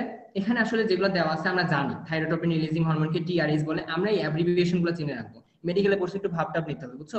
ওই থাইরোটোপিন রিলিজিং হরমোন বলার বয়স ইন্টারে চলে গেছে, এখন ইন্টারে চলে গেছে, আমরা এখন বলবো টিআরএস। ওই ওর তো টিআরএস বেড়ে গেছে, এই টিএসএইচ পরীক্ষা করে নিয়ে আসো, এই এফটি4 পরীক্ষা করে নিয়ে আসো, এক্সামিন করে নিয়ে আসো। হ্যাঁ, এইগুলা বলবা, ওয়ার্ডে যাবা, এমনি ভাববে যাবে এফটি4 আবার কি জিনিস, এগুলা তো মানে অনেক সময় থাকে না, মানে পাকনা টাইপের ছেলেবেলে এরা আসলে ধরতে পারবে না। ঠিক আছে, অ্যাব্রিভিয়েশন গুলো কিন্তু আমাদের জানা লাগবে। ঠিক আছে, এবার আসো আমরা কেমিক্যাল স্ট্রাকচার পড়ি। হ্যাঁ, হরমোন কেমিক্যালি কি কি টাইপের হয়? হরমোন কেমিক্যালি তিনটা টাইপের হয়। একটা হচ্ছে প্রোটিন বা পেপটাইড, মানে অ্যামাইনো অ্যাসিডের হরমোন হয়, অ্যামাইনো অ্যাসিডের হরমোন, অ্যামাইনো অ্যাসিড দিয়ে তৈরি হরমোন। কিছু হরমোন আছে স্টেরয়েডস, আর কিছু হরমোন আছে স্টেরয়েডস কি থেকে তৈরি হয় বলতে পারবা? কোলেস্টেরল। কোলেস্টেরল। তো কিছু হরমোন আছে কোলেস্টেরল ডেরিভেটিভস, আর কিছু হরমোন একটা স্পেসিফিক অ্যামাইনো অ্যাসিড টাইরোসিন থেকে প্রসেস করে করে তৈরি হয়। তোমরা এইটার সাথে এটাকে গোলাবে না, এটা হচ্ছে টাইরোসিনকে চেঞ্জ করা হয়েছে, টাইরোসিনকে চেঞ্জ করে করে এই হরমোনগুলো তৈরি হয়েছে। আর প্রোটিন আর পেপটাইড জাস্ট অ্যামাইনো অ্যাসিডের চেঞ্জ, হ্যাঁ, এখানে কোনো মানে চেঞ্জ হয়নি। তো প্রোটিন আর পেপটাইডটা হচ্ছে ওয়াটার সলিউবল, আমরা জানি প্রোটিন ওয়াটারে সলিউবল, ঠিক আছে। আর টাইরোসিন ডেরিভেটিভস এর মধ্যে যে অ্যামিনটা আছে, কোন অ্যামিন? ক্যাটেকোলামিন। ক্যাটেকোলামিন নামেই আছে অ্যামিন। এই ক্যাটেকোলামিন হচ্ছে তোমার ওয়াটার সলিউবল, এই জন্য এখানে স্টার মার্ক দিয়ে রাখছি যে এরা অ্যাকচুয়ালি এরা দুইজনই লিপিড সলিউবল, কিন্তু এই এদের মধ্যে একটা স্পেসিফিক ক্যাটেকোলামিন হচ্ছে ওয়াটার সলিউবল। তো সলিবিলিটির ভিত্তিতেও আমরা ভাগ করতে পারি, অথবা বাই নেচার, মানে গাইডলাইনে জাস্ট এই তিনটা বলে দেওয়া আছে, কিন্তু কিছু কিছু বইতে সলিবিলিটির বেসিসে ফার্স্টে ভাগ করা হয়েছে water soluble and lipid soluble. Water সলিউবলের মধ্যে রাখা হয়েছে প্রোটিন এন্ড পেপটাইডকে, আর লিপিড সলিউবলের মধ্যে রাখা হয়েছে স্টেরয়েডস আর হচ্ছে তোমার থাইরয়েড হরমোনকে, আর ক্যাটেকোলামিনকে আবার ওয়াটার সলিউবলের মধ্যে ইনক্লুড করা হয়েছে। তো যাই হোক, আমরা দেখি প্রোটিন, আমাদের বডির ম্যাক্সিমাম হরমোন প্রোটিন, এটা মনে রাখবা, ম্যাক্সিমাম হরমোন প্রোটিন অথবা পলিপেপটাইড। এটা আমরা ইন্টারও করছি যে প্রোটিনের কাজ কি, হরমোন তৈরি করে, হ্যাঁ, হরমোন সংশ্লেষ। তো প্রোটিন হচ্ছে ম্যাক্সিমাম হরমোনই আর কি প্রোটিন ইন নেচার। এখানে দেওয়া আছে anterior posterior pituitary, pancreas, parathyroid and many others. গাইটনের সাথে অ্যাকচুয়ালি যায় না এরকম, হ্যাঁ, এটা গাইটন থেকে লেখা। মেনি আদার্স গাইটন লেখে না, ও লেখে কোথায় কোথায় একদম স্পেসিফিক লেখে। এই কারণে সে আসলে পরে একটা বিশাল চার্ট দিয়ে দিছে, ওইখানে লিখে দিছে যে কারা কারা পেপটাইড, দেখায় আসে একটু। এই দেখো বিশাল একটা 2 পাতার চার্ট, এখানে ও আলাদা করে মেনশন করে দিয়েছে কারা কারা পেপটাইড বা প্রোটিন হরমোন। সো এই জন্য ও একবারে দিয়ে দিয়েছে, কিন্তু আমরা কিভাবে মনে রাখবো? আমাদের তো পরীক্ষায় পাস করা লাগবে, তোমরা এদেরকে মনে রাখবা। এরা বাদে বাকি যারা আছে এরা সবাই প্রোটিন, ঠিক আছে। তাহলে কারা আছে? অ্যাড্রেনাল কর্টেক্স এর হরমোনগুলা, স্টেরয়েড ডেরিভেটিভস মানে গ্লুকোকর্টিকয়েড, মিনারেলোকর্টিকয়েড, সেক্স কর্টিকয়েড আমরা পড়বো। অ্যাড্রেনাল কর্টেক্সে আমরা ডিটেইল পড়াশোনা করব। তো তখন আমরা জানবো অ্যাড্রেনাল কর্টেক্স এর হরমোনগুলো স্টেরয়েডস, ওভারি থেকে যারা আসে এরাও স্টেরয়েডস, টেস্টিস থেকে যারা আসে এরাও স্টেরয়েডস, হ্যাঁ। আর প্লাসেন্টা থেকে অ্যাকচুয়ালি ওভারির হরমোনগুলো আসে, তো স্টেরয়েডস তো হবে। আর থাইরয়েডের, আমরা থাইরয়েড হরমোনের প্রোডাকশন করব, তখন আমরা জানবো যে থাইরয়েডের যে থাইরক্সিন বা ট্রাইআয়োডোথাইরোনিন এরা আসলে টাইরোসিন থেকে তৈরি হয়। এবং adrenal medullary hormone, adrenal cortex কিন্তু স্টেরয়েড তৈরি করে, অ্যাড্রেনাল মেডুলা কিন্তু তোমার ইয়ে তৈরি করে, কি তৈরি করে জানো? টাইরোসিন ডেরিভেটিভস, ঠিক আছে। ওকে, আচ্ছা আমার এখানে কারেন্ট এসেছে, আমি ভিডিওটা অন রাখি। আমাকে দেখা যাচ্ছে? জি ভাই। ঠিক আছে, এখন আসো আমরা এদেরকে একটু ডিটেইলস করি, যে এরা কোথায় তৈরি হয়, কি করে টরে, এগুলো একটু হালকা পাতলা জেনে রাখি, কাজে দেবে। ও একটু স্ট্রাকচারগুলো দেখি। আমি এই যে হুট করে ক্যাটেকোলামিন নামটা নিলাম, আমার মাথায় কোশ্চেন আসছে, মানে আমি আসলে কোশ্চেন করতে পছন্দ করি, এবং কোশ্চেন করার কারণে আমার কিছু জিনিস খুব ক্লিয়ার হয়। আজকে হুট করে স্যারকে আমি কোশ্চেন করতেছিলাম, মানে ব্লাড ড্র করার সময়, হ্যাঁ, ব্লাড নেওয়ার সময় আমরা যখন হাতের টিপ থেকে finger tip of the finger থেকে ব্লাড প্রিক করি, খুঁচা দিই, তখন বলা হয় হয় মিডল ফিঙ্গার অথবা তোমার রিং ফিঙ্গার, এই দুইটা থেকে ব্লাড নেওয়া হয়। তা আমার মাথায় কোশ্চেন আসলে কেন ভাই, কি দরকার? ঠিক আছে, আচ্ছা ফ্যান থাকলে সাউন্ড একটু কম আসছে, আমি একটু ফ্যানটা অফ করব। তো যেটা বলতেছি যে নিলে এইখান থেকে নেওয়া হয়, তে মাথায় আসলো তো কেন ভাই এই তিনটা বেচার আঙুল কি দোষ করলে এদের থেকে নেওয়া যাবে না, এদের কি মানে কি হয়েছে কেন? তখন স্যারের কাছে কোশ্চেন করলাম, প্রফেসরদের এটা একটা মজার জিনিস, প্রফেসরদের কোশ্চেন করে আটকানো যায়। স্যার বলছে যে এই দুইজনের থেকে মানে ফাঁসা আছে, ফাঁসা দিয়ে এরা এখানে আটকাই থাকে, এই দুইটা আঙ্গুলের, কিন্তু এই তিনজন আঙ্গুলের ফাঁসা বেশ নিচে অনেক দূর চলে আসে, তাই এখানে তুমি ব্লাড নিতে কিছু ইনফেকশন হয়েছে, ওইটা যেহেতু ফাঁসার পরে ইনফেকশন ছড়ায় না, এটা ইনফেকশন করতে করতে করতে করতে এই পর্যন্ত চলে আসবে, এইখানে চলে আসবে, এইখানে চলে আসবে, কিন্তু এদের ইনফেকশনটা এর পরে ছড়াবে না, এই কারণে ব্লাড ড্র করার সময় এখান থেকে নিতে হয়। তো কোশ্চেন করছে, আমি এই জিনিস জেনে গেছি, আমি তো একদম হয়ে গেলাম, মানে খুবই উৎফুল্ল হয়ে গেলাম। যারা কোশ্চেন করে না ওরা জাস্ট জেনে নিছে এটা মনে হয় হুদায় দিয়ে রাখছে। তো কোশ্চেন করা শিখতে হয়, তা আমার মাথায় কোশ্চেন আসছে ক্যাটেকোলামিনকে কেন ক্যাটেকোলামিন বলা হয়। তখন আমি জাস্ট ঘুরে ফিরে আসলাম যে ক্যাটেকোল বলে একটা রাসায়নিক পদার্থ আছে, ক্যাটেকোল বলে একটা কেমিক্যাল সাবস্টেন্স আছে, যার চেহারা হচ্ছে এরকম। আমরা শুধু চেহারা দেখবো, আমরা কিন্তু কেমিক্যাল ফর্মুলা টর্মুলা স্ট্রাকচার আঁকানো শিখবো না, বুঝতে পারছো? এরা হচ্ছে ক্যাটেকোল আর এরা হচ্ছে ক্যাটেকোলামিন। এখনকার কোশ্চেন থাকে যে কেন ক্যাটেকোলামিনকে এদেরকে ক্যাটেকোলামিন বলা হচ্ছে, এই যে এর বাপ এর সবই সন্তান, হ্যাঁ, এদের ছেলে পেলে নাতিপুতি। তো এই কারণে এই তিনজনকে ডোপামিন, নরএপিনেফ্রিন আর এপিনেফ্রিন, এদেরকে আমরা ক্যাটেকোলামিন বলি। ঠিক আছে, ক্যাটেকোল থেকে এসেছে তাই। এরপরে ক্যাটেকোলামিন ভুল হবে না। অন্যদিকে স্টেরয়েড হরমোন দেখো, এই যে এটা হচ্ছে স্টেরয়েডের নিউক্লিয়াস। স্টেরয়েডের নিউক্লিয়াসের নাম কি বলতে পারবা? সাইক্লোপেন্টানোপারহাইড্রোফিনানথ্রিন। হ্যাঁ, সাইক্লোপেন্টানো পারহাইড্রোফিনানথিন, সুন্দর একটা ওয়ার্ড। মেডিকেলে উঠে প্রথম দিকে এই যে মানে আমার এই জিনিসগুলো লিখতে খুব মজা লাগতো, এগুলো দেখতে অনেক বিশাল বিশাল ইয়ে লাগে, তা এই দেখো আমরা কত জিনিসপত্র পড়ছি, সাইক্লোপেন্টানো পারহাইড্রোফিনানথিন পড়ছি, ডাইপারমিথাইল ফসফেটাইডিল কোলিন পড়তেছি। ডাইপারমিথাইল ফসফেটাইডিল কোলিন একটা মজার জিনিস আছে আমাদের মানে হোস্টেলের ওয়াইফাই পাসওয়ার্ড, আমাদের ব্লকটার ওয়াইফাই পাসওয়ার্ড ছিল ডাইপারমিথাইল ফসফেটাইডিল কোলিন। অনেক সময় গেস্ট টেস্ট আসতো, জিজ্ঞেস করতো যে পাসওয়ার্ডটা দেন একটু চালাই, আমাদের এমনিতে অনেক ইউজার তো পাসওয়ার্ড দেওয়ার মতো অবস্থা থাকে না, তো বলে দিতাম ডাইপারমিথাইল ফসফেটাইডিল কোলিন। ওই গেস্টার কোনোদিনও ওয়াইফাই পাসওয়ার্ড টাইপ করে নিত না আর কি, ঠিক থাক সমস্যা নেই আমি ডাটায় চালাবো এই ভালো আছে এরকম আর কি। তো যাই হোক বানানগুলো একটু সুন্দর বানান তো এই জন্য আর কি। তো যাই হোক এরা হচ্ছে আমাদের স্টেরয়েড হরমোন, বুঝতে পারছি স্টেরয়েড নিউক্লিয়াস থাকে এদের, এই জন্য এটাকে স্টেরয়েড হরমোন বলা হয়। আচ্ছা, একটু গ্রসলি আমি এখানে ফাঁকা রাখছি কারণ এই জিনিসগুলো আসলে খুব বেশি ইম্পর্টেন্ট না, আমি একটু গ্রসলি বলে নিই যে পেপটাইড হরমোনগুলো কোথায় সিনথেসিস হয়। আমাদের প্রোটিন সিনথেসিসের মেকানিজম, প্রথমে আমরা প্রোটিন সিনথেসিস হয় রাইবোজোমে। ঠিক আছে, রাইবোজোমে যেটা তৈরি হয় তাদেরকে বলে প্রি প্রো হরমোন, বিশাল মলিকিউল, একদমই ভালো মতো না, এদেরকে অনেক প্রসেস করতে হয়। রাইবোজোম থেকে এই জিনিসটা চলে যায় হচ্ছে এন্ডোপ্লাজমিক রেটিকুলামে, সেখানে যে এরা প্রো হরমোন হয়, মানে একটু মডিফাই হয়েছে, একটু হরমোনের ধাঁচে আসছে। এন্ডোপ্লাজমিক রেটিকুলাম থেকে এরা চলে যায় হচ্ছে তোমার গলগি বডিতে, গলগি বডিতে যে এরা তো হয়ে যায় হচ্ছে হরমোন। আচ্ছা, স্টোর থাকে কোথায়? প্রোটিন হরমোনগুলা সেলের ভেতরে ভেসিকলে, সেলের ভেতরে থলের মধ্যে স্টোর থাকে। ট্রান্সপোর্ট হয় কি দিয়ে? যেহেতু এরা প্রোটিন হরমোন, ব্লাডে এমনিতেই প্রোটিন যেহেতু ওয়াটার সলিবল, এরা ব্লাডে সরাসরি সলিবল ইন ব্লাড, ব্লাডে সরাসরি যাইতে পারে। ক্লিয়ারেন্স কিভাবে হয়? আমরা গ্রসলি ক্লিয়ারেন্সের 3টা পয়েন্ট করে ফেলবো। আচ্ছা, স্টেরয়েড হরমোনগুলো কোথা থেকে তৈরি হয়? তোমরাই বলে ফেলছো, স্টেরয়েডগুলো কোলেস্টেরল থেকে তৈরি হয়।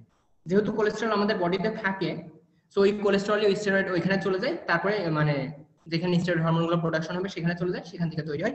এটা আসলে বডিতে স্টোর হয় না, খুব বেশি স্টোর হওয়ার দরকার হয় না, খুবই সামান্য থাকে, যখন দরকার তখন তৈরি করে নেয়। আচ্ছা, কোলেস্টেরল এই গ্ল্যান্ডগুলো নিজেরাও তৈরি করতে পারে, মানে অ্যাড্রেনাল মেডুলাতে কোলেস্টেরল, অ্যাড্রেনাল কর্টেক্সে স্টেরয়েড হরমোন তৈরি হয়, তো ওরা নিজেরা যে পদ্ধতিতে কোলেস্টেরল তৈরি করে তাদেরকে বলা হয় ডি নভো সিনথেসিস। এই ডি নভো কথাটা শুনবা, ডি নভো মানে নতুন করে তৈরি করা।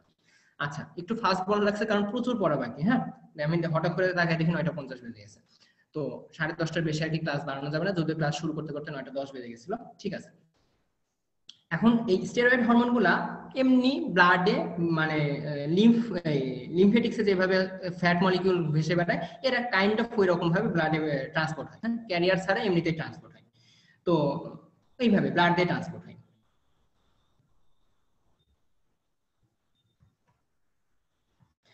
অন্যদিকে আর বাকি থাকলো কারা? আর বাকি থাকছে হচ্ছে তোমাদের টাইরোসিন ডেরিভেটিভ।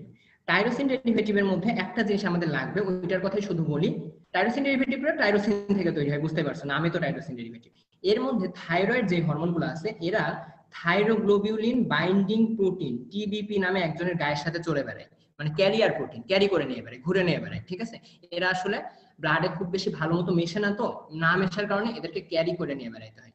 ঠিক আছে, এটা নিয়ে একটু ক্লিনিক্যাল কথাবার্তা আছে, যে এরা যখন প্রোডাকশন হয়, এরা প্রোডাকশন হইতে থাকলে এরা প্রচুর প্রোডাকশন হয়েছে, প্রোডাকশন হয়ে ব্লাডে গেছে, সবাই ক্যারিয়ারে নিয়ে ঘুরে বেড়াচ্ছে, এখন মোটরসাইকেল পায় সব সেই আনন্দে ঘুরে বেড়াচ্ছে, কাজের বেলায় নেই।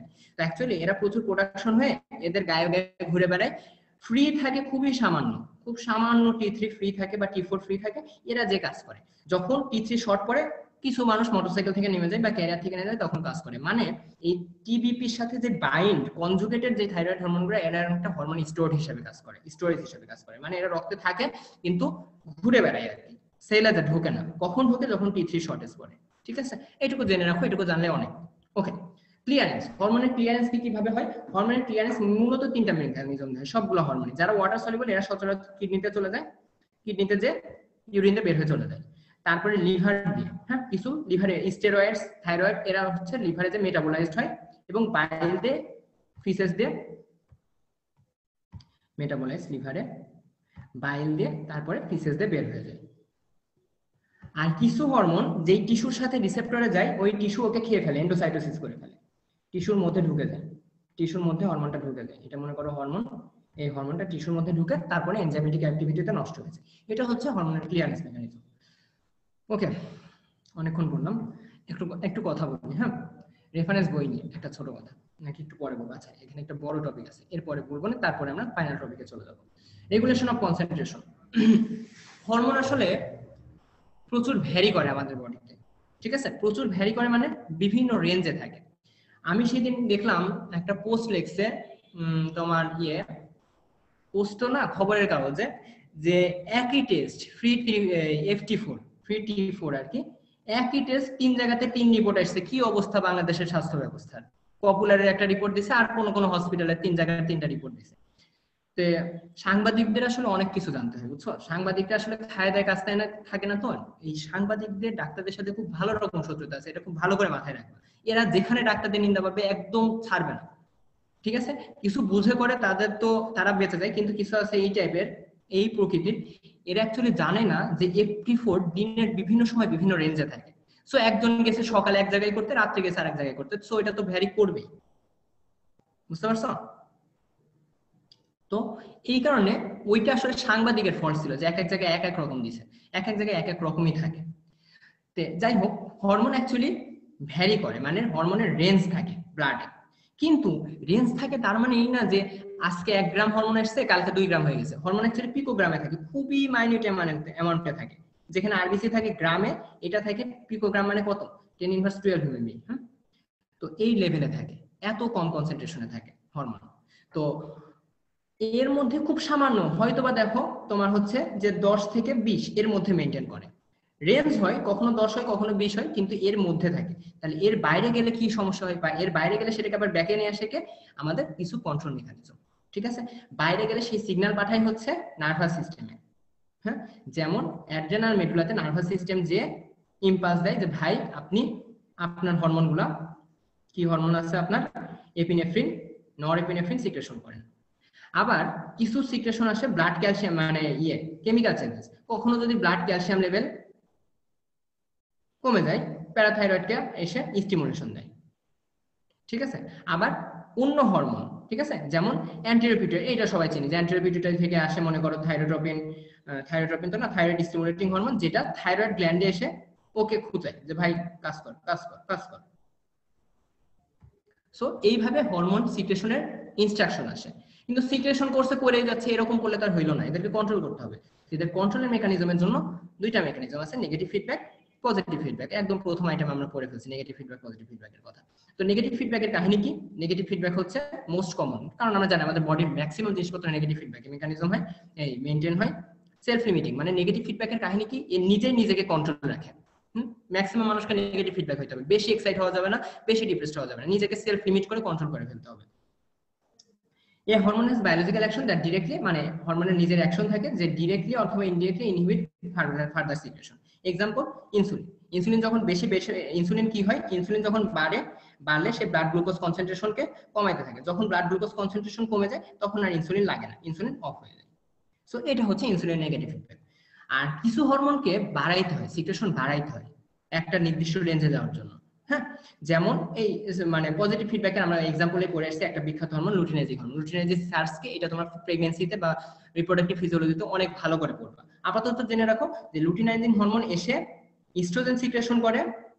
আচ্ছা, লিখি, লুটিনাইজিং হরমোন এসে ইস্ট্রোজেন সিক্রেশন করে, সেই ইস্ট্রোজেন লুটিনাইজিংকে আবার বাড়ায় দেয়, বাড়ায় একটা লেভেলে আসার পরে লুটিনাইজিং। আচ্ছা, এই দেখো এখানে আমার সুন্দর জিনিস, কেন রেফারেন্স বই দরকার, আমার মাথায় এইটা আসছিল। পড়তে পড়তে হঠাৎ করে আমার মনে হলো যে ভাই ইস্ট্রোজেন আসছে, এ তো লুটিনাইজিং বাড়াইতে থাকবে, এর আর কন্ট্রোল করার কিছু নাই।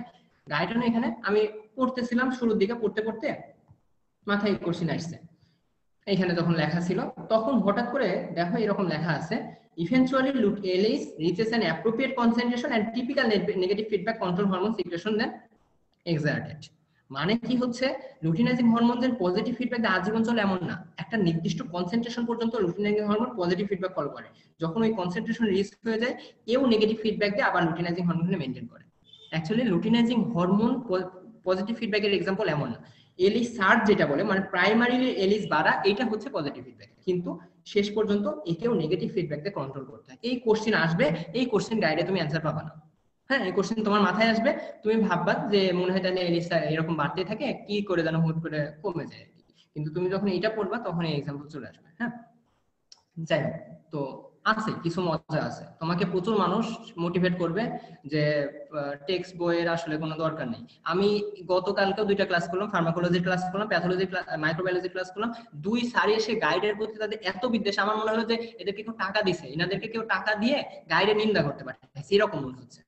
কিন্তু তারা অ্যাকচুয়ালি রেজাল্ট দেখে এরকম বলে, তারা আসলে ইফেক্ট দেখে এরকম বলে।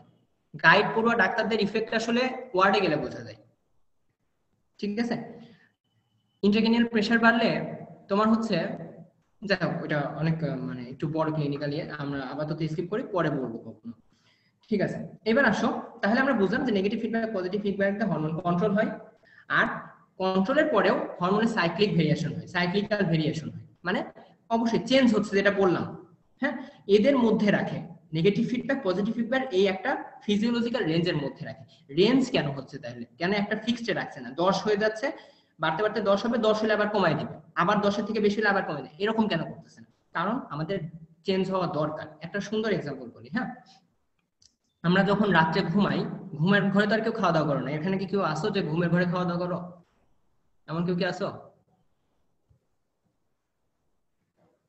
নাই মনে হয়, আমি কোনোদিন দেখিনি কেউ ঘুমের ঘরে খায় আর কি। হ্যাঁ, আচ্ছা যাই হোক, ঘুমের ঘরে কেউ খাওয়া দাওয়া করে না, তো যার কারণে ঘুমাই থাকলে আমাদের ব্লাড গ্লুকোজ কনসেন্ট্রেশন কমতে থাকে, আর ব্লাড গ্লুকোজ কনসেন্ট্রেশন কমলে তোমার হচ্ছে কর্টিসল সিক্রেশন বাড়তে থাকে, কর্টিসল বাড়তে থাকে, কর্টিসল বাড়তে থাকে, ব্লাড কারণ কর্টিসল একটা তোমার হচ্ছে গ্লুকোজের অ্যানাবলিক, গ্লুকোজ বাড়ায়, গ্লুকোজ প্রোডাকশন বাড়ায়। হ্যাঁ, এগুলো পরে জানতে পারবা। এই কর্টিসল এসে কি করে, কর্টিসল বাড়তে বাড়তে বাড়তে বাড়তে সকালের দিকে কর্টিসলের সাথে অ্যালার্টনেসের একটা সম্পর্ক আছে। কর্টিসল আবার অ্যাড্রিনালিনকে কাজ করতে হেল্প করে, এটা আমরা পড়বো, লাস্টে পড়বো যে পারমিসিভ অ্যাকশন বলে একটা টার্ম আছে, মানে কর্টিসল যত বেশি হবে অ্যাড্রিনালিন তত ভালো কাজ করবে। আর অ্যাড্রিনালিন কি, বডির ইমার্জেন্সি হরমোন, অ্যাড্রিনালিন দিয়ে দাও, তোমরা যারা মানে বেশ কিছু মুভিতে সার্জারিতে দেখবা যে হঠাৎ করে রোগী মানে ইয়ে হয়ে গেছে, কার্ডিয়াক অ্যারেস্ট হয়ে গেছে, শ্বাস নিচ্ছে না, পাম্প করে, সিপিআর দেয়, ইলেকট্রিক শক দেয়, একটা পর্যায়ে অ্যাড্রিনালিন শুরুতেই আর কি আমরা সার্জারিতে দেখি এপিনেফ্রিন বা নরএপিনেফ্রিন দিয়ে দেয়। কেন? এরা হচ্ছে হ্রাস করে, হঠাৎ করে হার্টবিট বাড়ায় দেয়, হঠাৎ করে সবকিছু বাড়ায় দেয়। তো এই কর্টিসল একটা রেঞ্জে যখন চলে যায়, এই অ্যাড্রিনালিনকে ধাক্কা দেয় যে ভাই আর পারতেছি না, ব্যবস্থা কর। তখন সকাল বেলার দিকে এই কর্টিসলটা পিকে চলে আসে, মানে একটা বিশাল লেভেলে চলে আসে, এই অ্যাড্রিনালিন বাড়ায় দেয়, তখন আমরা ঘুম থেকে জেগে উঠি। এই কোশ্চেনটা কখনো মাথায় এসেছে কি যে আমরা ঘুমাচ্ছি, অটোমেটিক কি করে আমরা বুঝতে পারছি সকাল হয়ে যাচ্ছে, ঘুম থেকে জেগে উঠছি? অ্যাকচুয়ালি বিষয়টা এমন না যে সব সেল ঠিক হয়ে গেছে এখন আর সিগন্যাল আসছে, অ্যাকচুয়ালি বিষয়টা এই হরমোনাল ডায়নাল ভেরিয়েশন, দিনের ভিত্তিতে হরমোনাল ভেরিয়েশন, কর্টিসলের মাত্রার চেঞ্জ। ঠিক আছে, এই যে স্লিপের সাথে কর্টিসলের রেঞ্জের চেঞ্জের মানে সম্পর্ক আছে। তো যাই হোক, সাইক্লিক ভেরিয়েশন কি কি কারণে হয়? সিজনাল চেঞ্জ, গরমকালে বাচ্চা কাচ্চারা বেশি বাড়ে, গরমকালে থাইরয়েড হরমোনের সিক্রেশন বেশি হয়। ঠিক আছে, ভেরিয়াস স্টেজেস অফ ডেভেলপমেন্ট, আমরা জানি পিউবার্টিতে হরমোনের সিক্রেশন বেশি হয়, কারণ তখন ডেভেলপমেন্ট ভালো হয়। তারপরে ডায়ারনাল, এই যে যেটা বললাম, দিনের সকালে এই রাত্রেবেলা আর্লি স্লিপ টাইমে, আর্লি স্লিপে তোমার যে গ্রোথ হরমোন অনেক বেশি হয়ে যায়, আর সকালবেলার দিকে মর্নিং এ তোমার হচ্ছে গ্রোথ হরমোন কমে যায়, কারণ তখন গ্রোথ হরমোনের দরকার নেই, প্রথম দিকে ঘুমাচ্ছি তো আমরা আসলে সেলগুলোকে রিপেয়ার করার জন্য, বুঝছো? সো এই কারণে তোমার সকালবেলা গ্রোথ হরমোন কমে যায়। এখান থেকে একটা সাজেশন দিয়ে রাখি, আমরা কেউ মানে বেশি রাত জাগবো না। হ্যাঁ, বেশি রাত জাগলে এই কর্টিসলের সিক্রেশন বেশি হয়ে যায়, আর কর্টিসল একটা খুবই বাজে হরমোন। হ্যাঁ, বডিকে বাঁচায়, কিন্তু কর্টিসল পার্সোনালি খুব বাজে হরমোন। কর্টিসলের অনেকগুলো ব্যাড ইফেক্ট আছে। কি কি ব্যাড ইফেক্ট আছে? জরুরি ব্যাড ইফেক্ট, এটা অ্যান্টি ইনফ্লামেটরি, মানে ইনফ্লামেশন বা বডির ইমিউনিটি কমায় দেয়। হ্যাঁ, অ্যান্টি ইনফ্লামেটরি বা ইমিউনিটিকে কমায় দেয়। বুঝতেই পারছো, রোগ প্রতিরোধ ক্ষমতা কমে যাবে মানে তুমি যে কোনো রোগের জন্য হাইলি সাসেপ্টেবল হয়ে যাবে, ইজিলি অ্যাফেক্টেড হয়ে যাবে। এটা আর কি করে? এটা তোমার ব্লাড গ্লুকোজ কনসেন্ট্রেশন বেশি করে দেয়। ব্লাড গ্লুকোজ কনসেন্ট্রেশন মানে রক্ত ঘন হয়ে গেছে, হার্ট রক্তকে বিভিন্ন জায়গায় আর পাঠাতে পারবে না, সর্বনাশ হয়ে গেছে। এটা মেমোরির সাথে এবং থট প্রসেসকেও কমায় দেয়। হ্যাঁ, এগুলো মানে সিম্প্যাথেটিক স্টিমুলেশন বাড়ায়, তো চিন্তা ভাবনা করার স্মৃতিশক্তি কমায় দেয়। কর্টিসল, তুমি রাত জেগে পড়তেছো মানে তুমি মানে নিজের সর্বনাশ করতেছো, লং টার্ম ইফেক্ট। ঠিক আছে, তো যাই হোক, এই জন্য রাত জাগবে না, রাত জাগলে ফজরের নামাজের সমস্যা হয়, সকালবেলা উঠতে সমস্যা হয়। সকালবেলা আমাদের হরমোনগুলো খুব ভালো থাকে, আমাদের বডি নেওয়ার জন্য, ইনফরমেশন নেওয়ার জন্য সকালের হরমোনগুলো খুব ইফেক্টিভ। ঠিক আছে, রাত যত তুমি মানে 8টা 9টা মানে হাইয়েস্ট 11টা 11:30 12টা পর্যন্ত হয়তো বা পড়তে পারি, এরপরে না পড়াটাই বেটার। 12টার দিকে ঘুমিয়ে যাও, 5টা 5:30টার দিকে উঠে পড়ো, তখন পড়বা, অনেক বেশি কাজে দিবে, অনেক বেশি ইফেক্টিভ হবে। তো যাই হোক, আমরা তাহলে বুঝলাম যে হরমোন যদিও মেনটেন হয়, একটা রেঞ্জে মেনটেন হয়, এবং এই রেঞ্জের মধ্যে থাকার মানে রেঞ্জ ভ্যারি করার কারণ হচ্ছে এই কয়েকটা পয়েন্ট। আচ্ছা, এবার আসো, হরমোন শুধু চেঞ্জ হয় এমন না, রিসেপ্টর চেঞ্জ হয়। হ্যাঁ, রিসেপ্টরের মেকানিজম মানে হরমোন কাজ করে, হরমোন সেলের গায়ের সাথে থেকে লেগে থাকা রিসেপ্টরের সাথে যে বাইন্ড করে। আমরা রিসেপ্টর নিয়ে ফাস্ট পড়াশোনা করব, আমাদের শুধু ওই টপিকটাই বাদ থাকবে। হ্যাঁ, তো এই রিসেপ্টর যখন কোনো হরমোন কমে যায়, এই হরমোনের রিসেপ্টর বেশি হয়ে যায়। ঠিক আছে, যাতে যেটুকু আছে সেটুকুই খাইতে পারি, এরকম একটা বিষয়। সো এটাকে বলা হয় আপ রেগুলেশন। এখানে তো কেটে গেছে দেখছি, খেয়াল করিনি, এখানে ছিল, এটা ছিল ডাউন রেগুলেশন। এটা হচ্ছে ডাউন রেগুলেশন। যখন কোনো হরমোন বেশি হয়ে যায়, তখন ওই হরমোনের রিসেপ্টর কমে যায়, প্রচুর হরমোন, রিসেপ্টর কম, যাতে হরমোন মাত্রাতিরিক্ত ক্ষতি করতে না পারে। এর একটা এক্সাম্পল আছে, এর এক্সাম্পল হচ্ছে তোমার প্রোজেস্টেরন। প্রোজেস্টেরন অনেক বেশি হয়ে গেলে ইস্ট্রোজেনের রিসেপ্টর কমায় দেয়, যাতে ইস্ট্রোজেন কাজ করতে পারে না। ইস্ট্রোজেনের ইফেক্টিভিটি, এটা দেখছো একটা হরমোন আর একটা হরমোনকে কন্ট্রোল করছে, আমরা শুরুতে পড়ছি। প্রোজেস্টেরন বেশি হয়ে গেলে ইস্ট্রোজেনের রিসেপ্টরকে কমায় দেয়। তো এটা হচ্ছে ডাউন রেগুলেশন। এই ডাউন রেগুলেশন আপ রেগুলেশন তোমরা পাবা মেডিকেলে, অনেক জায়গায় পাবা। ডাউন রেগুলেশন মানে কোনো জিনিস কমাই দেওয়া, আপ রেগুলেশন মানে কোনো জিনিস বাড়াই দেওয়া। আবার তোমার লুটিনাইজিং হরমোন, কেবলই বললাম, লুটিনাইজিং হরমোন ইস্ট্রোজেনের রিসেপ্টরকে বাড়াই দেয়। সরি, ইস্ট্রোজেন হরমোন লুটিনাইজিং, হ্যাঁ, ইস্ট্রোজেন হরমোন লুটিনাইজিং হরমোনের রিসেপ্টরকে বাড়াই দেয়।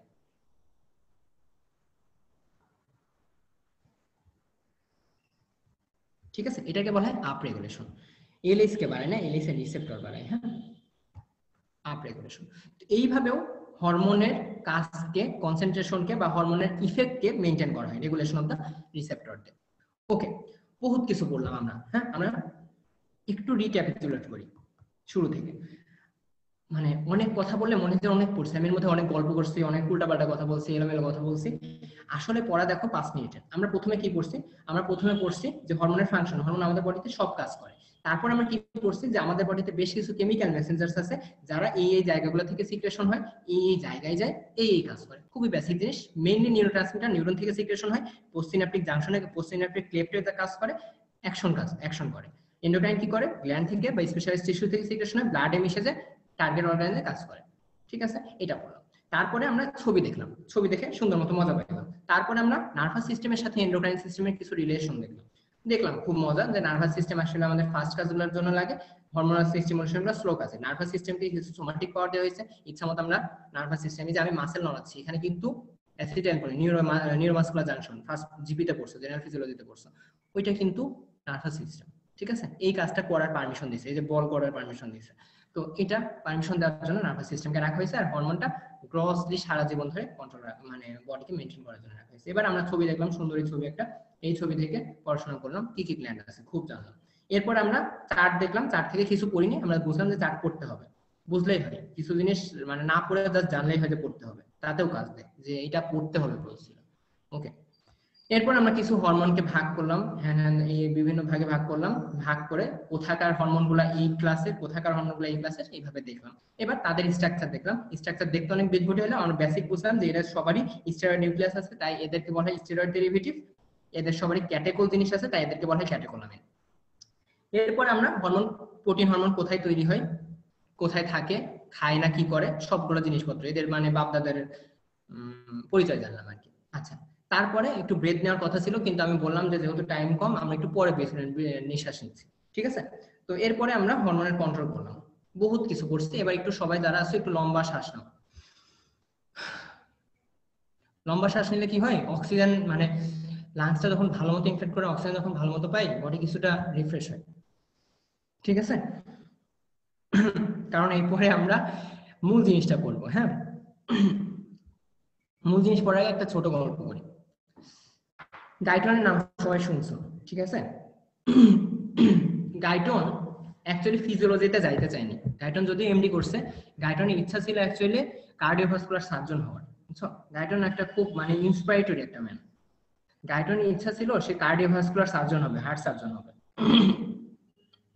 তো সে যখন মেডিকেলে পড়ে, মেডিকেলের 4th বা 5th ইয়ারের দিকে তার হঠাৎ করে পোলিও হয়।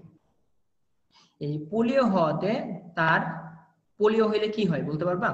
তখন পোলিওর ইয়ে ছিল, প্রিভ্যালেন্স ছিল। পোলিও হইলে হাত পা বেঁকে যায়, সার্জনদের 7-8 ঘন্টা 9-10 ঘন্টা দাঁড়িয়ে থাকতে হয়। পোলিওর পেশেন্টরা কখনো সার্জন হতে পারে না, কিছু কিছু স্পেসিফিক ডিজিজের মানুষজন কখনো সার্জারিতে যেতে পারে না, চোখের সমস্যা মানুষজন সার্জারিতে যেতে পারে না। তো এই পোলিও হয়ে গাইটনের স্বপ্ন শেষ। খুবই কষ্টের বিষয় ছিল, কারণ তারা খুব ট্যালেন্টেড মানুষ ছিল। তে আমরা হইলে শেষ, যাই বাসায় যাই, এই টাইপের একটা মেন্টালিটি। গাইটন অ্যাকচুয়ালি সেটা করেনি। গাইটন শুরু করলো ফিজিওলজি নিয়ে রিসার্চ করা। সে এমন একটা ল্যাব বানাইলো, যেই ল্যাব আমরা মানে রেফারেন্স থেকে দেখছি যে মানে অনেকগুলো মানে কয়েকটা পাড়ার থেকেও বড়, এত বড় একটা ল্যাব বানাইলো। সেখানে রিসার্চ করলো, ওইখানে পড়াশোনা করলো, ঠিক আছে? তোমার মনে হয় 80টার বেশি ইন্টারন্যাশনাল অ্যাওয়ার্ড পাইছে গাইটন। ইন্টারন্যাশনাল অ্যাওয়ার্ড ভাই, একটু মাথায় রাখতে হবে। তো অনেকগুলো কাজ করছে, তোমার হচ্ছে এই সব কিছু করছে সে পোলিও থাকা অবস্থায়, হাত পা পঙ্গু থাকা অবস্থায়, এগুলো রিসার্চ করছে। রিসার্চ করে এরকম একটা বই লিখছে, ঠিক আছে? যেই বই মানে এখনো চলে এবং ফিজিওলজির মেন বই, যে জানো সারা ওয়ার্ল্ডে সব জায়গাতে কিন্তু এমন এমন না। অ্যানাটমিতে আমরা 84 বা দত্ত পড়তেছি, অ্যানাটমি কিন্তু আমেরিকাতে গ্রেস্ট বলে, কিন্তু গাইটন বা এরকম কিছু কিছু বই আছে এটা আসলে হোল ওয়ার্ল্ডে চলে, এরকম একটা বই সে লিখছে। আচ্ছা, এগুলা একটু ভালো কথা, ইন্সপায়ারেটরি কথা। আমার কাছে মজা যেটা লাগে, গাইটনের ইচ্ছা ছিল সার্জন হওয়ার। গাইটনের 10টা ছেলে পেলে, ঠিক আছে? সার্জন না হোক, সে আসলে কিছু কামাইছে, সে 10টা বাচ্চা কাচ্চা দিছে। এবং ইন্টারেস্টিংলি এই 10 বাচ্চার 10 জনই হচ্ছে ডাক্তার, ম্যাক্সিমাম সার্জন। হ্যাঁ, সবচেয়ে ইন্টারেস্টিং যে এদের মধ্যে 8 জন হার্ভার্ড মেডিকেল স্কুল থেকে পড়াশোনা করছে, 4 জন মনে হয় নিউরো সার্জন, আমার যতদূর মনে পড়ে 4 জন ছিল নিউরো সার্জন, ঠিক আছে? সো বিষয়টা এরকম, গাইটন হচ্ছে এরকম লোক ছিল, নিজে সার্জন হইতে পারেনি, 10টা সার্জন বা 10টা ডাক্তার তৈরি করে গেছে। এবং জাতামাতা ডাক্তার না, রয়্যাল ইনস্টিটিউটের থেকে পড়াশোনা করা, আমি যতদূর জানি সেরকম লোক আছে। হার্ভার্ড লরিয়ার আছে 8 জন 10 জনের মধ্যে। তো সে নিজেও এরকম জিনিস ছিল, তার বাচ্চা কাচ্চারাও ওই রকম জিনিস আর কি। হ্যাঁ, একটু মাথায় রেখো। সো সেই গাইটনের বই পড়বা নাকি তোমার সেই গাইড বিখ্যাত বিভিন্ন আছে, নাম না মেনশন করি, সেগুলা পড়বা, ডিসিশন তোমার। মানে আমি একটা জিনিস খুব ভালো করে মাথায় রাখি, ক্রেডিবিলিটি ম্যাটার্স। ক্রেডিবিলিটি মানে আমি পড়তেছি, আমি আমার, তুমি আমার কথা শুনতেছো, কেন শুনবা ভাই? আপনি কি কামাইছেন? আপনার কি এমন আছে যে আমি আপনার কথা শুনবো? যখন আমি বলবো আমি রেফারেন্স, আমি নিজের কথা বলছি না, আমি গাইডলাইনের কথা বলছি, যেমন রাসূল সাল্লাল্লাহু আলাইহি ওয়াসাল্লাম, তার ক্রেডিবিলিটি কেন, তার কথা কেন আমরা শুনবো? সেও তো একটা মানুষ, আমিও তো একটা মানুষ। যখন সে রেফারেন্স দিচ্ছে যে আমার কথাগুলো আমার কথা না, আমার সব কাজ, আমার সব কথা আল্লাহ তাআলা মানে যা বলছে আমি তাই বলে, সেগুলাই জাস্ট আমার মাধ্যম দিয়ে বলতেছে, তখন তার ক্রেডিবিলিটি চলে আসে, তখন সেই জিনিসটা হয়ে যায় ওঠে।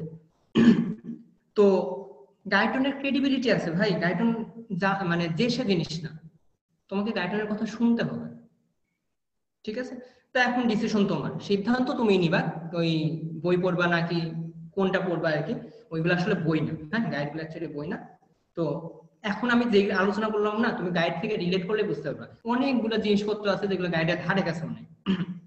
তো দেখো, কথাবার্তা হইলো, এবার আসো আমরা আমাদের আজকের লেকচারের লাস্ট টপিক পড়বো, মেকানিজম অফ অ্যাকশন। হ্যাঁ, হরমোন কিভাবে কাজ করে। মেকানিজম অফ অ্যাকশনে জানার জন্য হরমোন মেইনলি কাজ করে রিসেপ্টরের সাথে বাইন্ড করে, এটা জানো। একটু ফাস্ট বলি, হ্যাঁ, যদি এই জিনিসটা সবচেয়ে ইম্পর্টেন্ট, এই জিনিসটা নিয়ে আমার একটা বিষয় আছে। এই রিসেপ্টরটা আমাকে যখন ম্যাডাম পড়াইছিল, ফ্র্যাঙ্কলি বলে আমি যখন ক্লাসে পড়ছিলাম আমি খুব একটা ভালো মতো বুঝতে পারিনি, কারণ ওই যে আমাদের অভ্যাস ছিল হ্যান্ড নোট দিত, এসে পড়তাম, পাস করে যেতাম, শেষ। তো আমার বুঝতে না পারলে খুব ঝামেলা হইতো, এই রিসেপ্টর আমি বুঝতে পারতাম না। তখন হঠাৎ করে আমার সামনে ওই ফিজিওলজি সিম্বুলিঙ্গাম বই, কে যেন একজন বললো যে বইটা ভালো, আমি গেলাম সিম্বুলিঙ্গাম খুললাম, সিম্বুলিঙ্গাম খুলে রিসেপ্টর এত সুন্দর ক্লিয়ার হইলো, মানে কাইন্ড অফ ওইখান থেকে আমার টেক্সট বইয়ের প্রতি এত অ্যাফেকশন এসেছে, এর আগে এতটা অ্যাফেকশন ছিল না, ঠিক আছে? তোমাদের কোথায় কিভাবে পড়াইছে আমি জানি না, কিন্তু আমি জানি রিসেপ্টর মেকানিজম এখন অনেকের ক্লিয়ার না। আর রিসেপ্টর তুমি যদি ক্লিয়ার করো, আমি এই যে গতকালকেও মনে হয় গতকালকে আমাদের ফার্মাকোলজি ক্লাসে পড়াচ্ছে হচ্ছে জি প্রোটিন রিসেপ্টর নিয়ে, কেউ কিচ্ছু বুঝছে না, কিন্তু আমার মনে হচ্ছে কেন ভাই, এ তো ফিজিওলজি, সেই জি প্রোটিন রিসেপ্টর, এ তো অন্য কেউ না, এ তো সেই মেলায় হারিয়ে যাওয়া ফিজিওলজি রিসেপ্টর, তাহলে কেন এখন তোমরা এমন করতেছো, কেন একে দেখে তুমি মানে চিনতেছো না? তো বিষয় হচ্ছে এরকম, যারা এখন ক্লিয়ার করবে তারা ওইখানে যায় ধরা খাবে না, বা ধরা তোমরা খাবাই, আজ হোক কাল হোক, বায়োলজিতে যেগুলো ফাঁকি দিয়ে আসছো দেখো এখন সবই পড়া লাগছে ফিজিওলজিতে।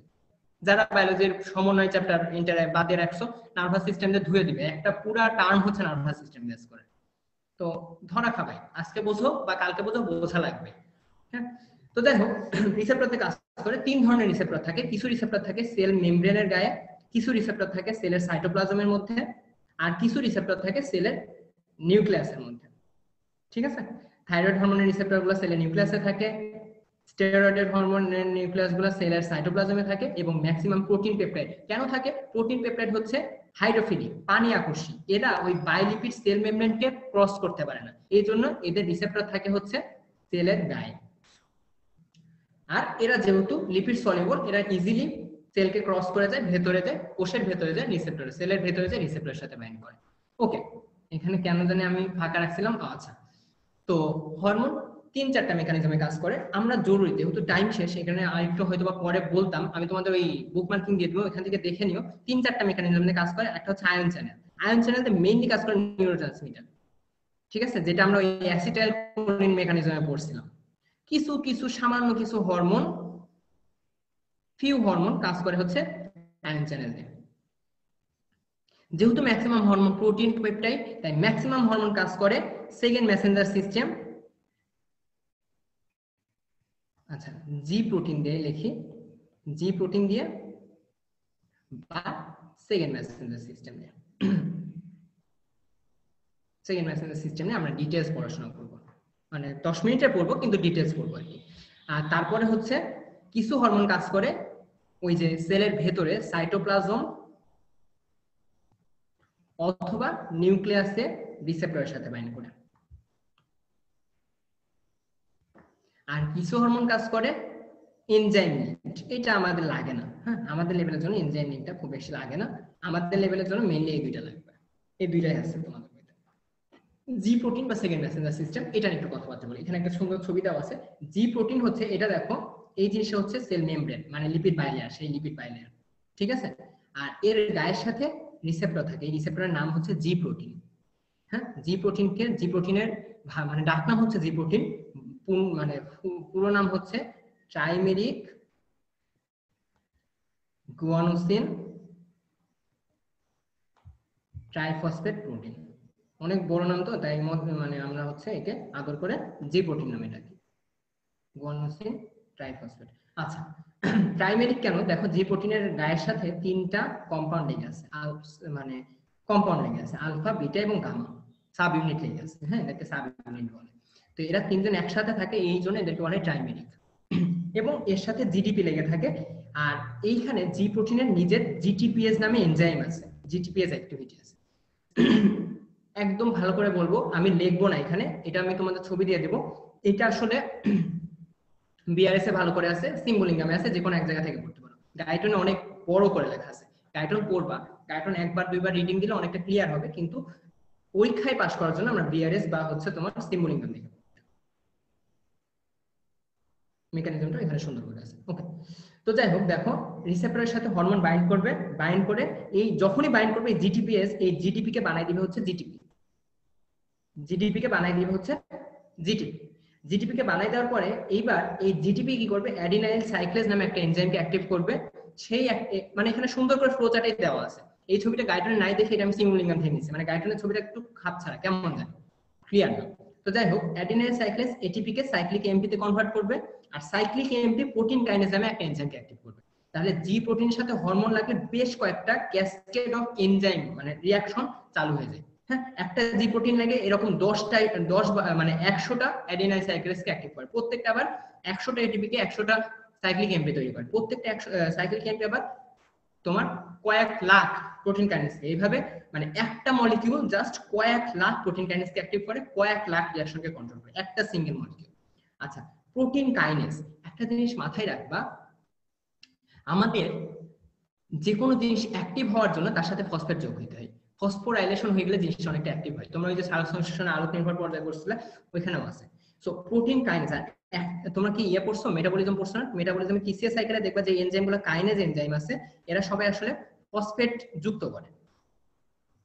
তো এই যে যখন প্রোটিন কাইনেজ অ্যাক্টিভ হয়, এরা আসলে কি করে, প্রোটিন ফসফোরাইলেশন করে, এই জিনিসটা এখানে লেখা নেই।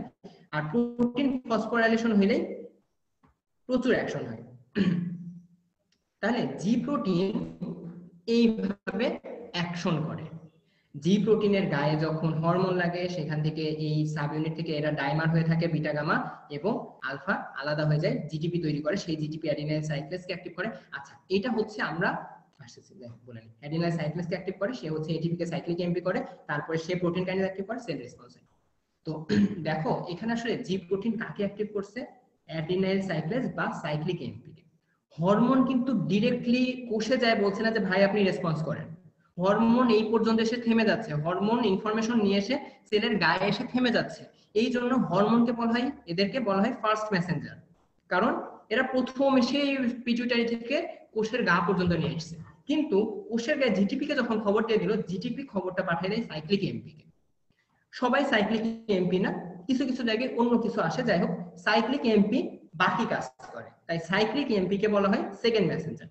মানে হরমোনের খবরটা সাইক্লিক এমপির কাছে আসে, তো এই জন্য এটাকে বলা হয় সেকেন্ড মেসেঞ্জার। ওকে, তো তাই আমরা বললাম যে এটাই হচ্ছে আমাদের সেই জি প্রোটিন মেকানিজম বা সেকেন্ড মেসেঞ্জার মেকানিজম। এখন ম্যাক্সিমাম কোষ সাইক্লিক এএমপি কে সেকেন্ড মেসেঞ্জার হিসেবে ইউজ করে, কিছু কিছু কোষ আমাদের ফসফোইনোল ট্রাইফসফেট PIP2 কে সেকেন্ড মেসেঞ্জার সিস্টেম হিসেবে ইউজ করে, অল্প কিছু। কারা করে আমি বলতেছি, হ্যাঁ কারা করে বলার একটু মজা আছে, ওই জন্য আমি পরে বলতেছি।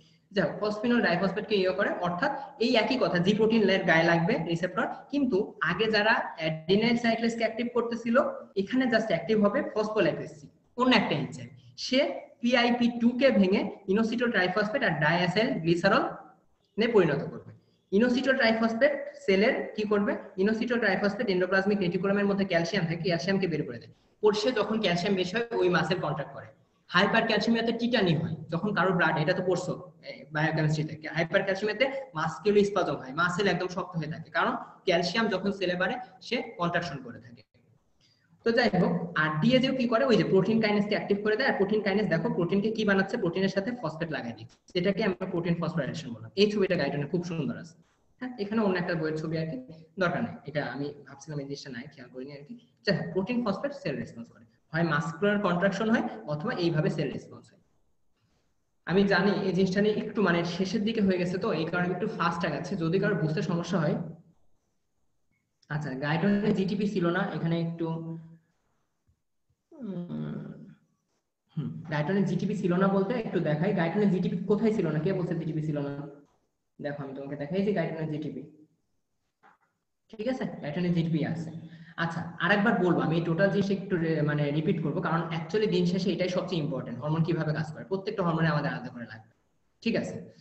আচ্ছা, লাস্টলি বলে আমি আরেকবার একটু রিপিট করতেছি, কারণ লাস্টলি বলার পরে কয়েকজন বোর হয়ে যায়, এত টাইম 1.5 ঘন্টা আমাদের ব্রেন এত মানে কন্টিনিউয়াস অ্যাটেনশন দিতে পারে না, তো ম্যাক্সিমাম লিভ করে চলে যাবে, তারপরে যাদের লাগবে তাদের জন্য আমি আরেকবার একটু রিপিট করব, কারণ আমার টাইম আছে, তোমাদের হয়তো বিরক্ত লাগবে।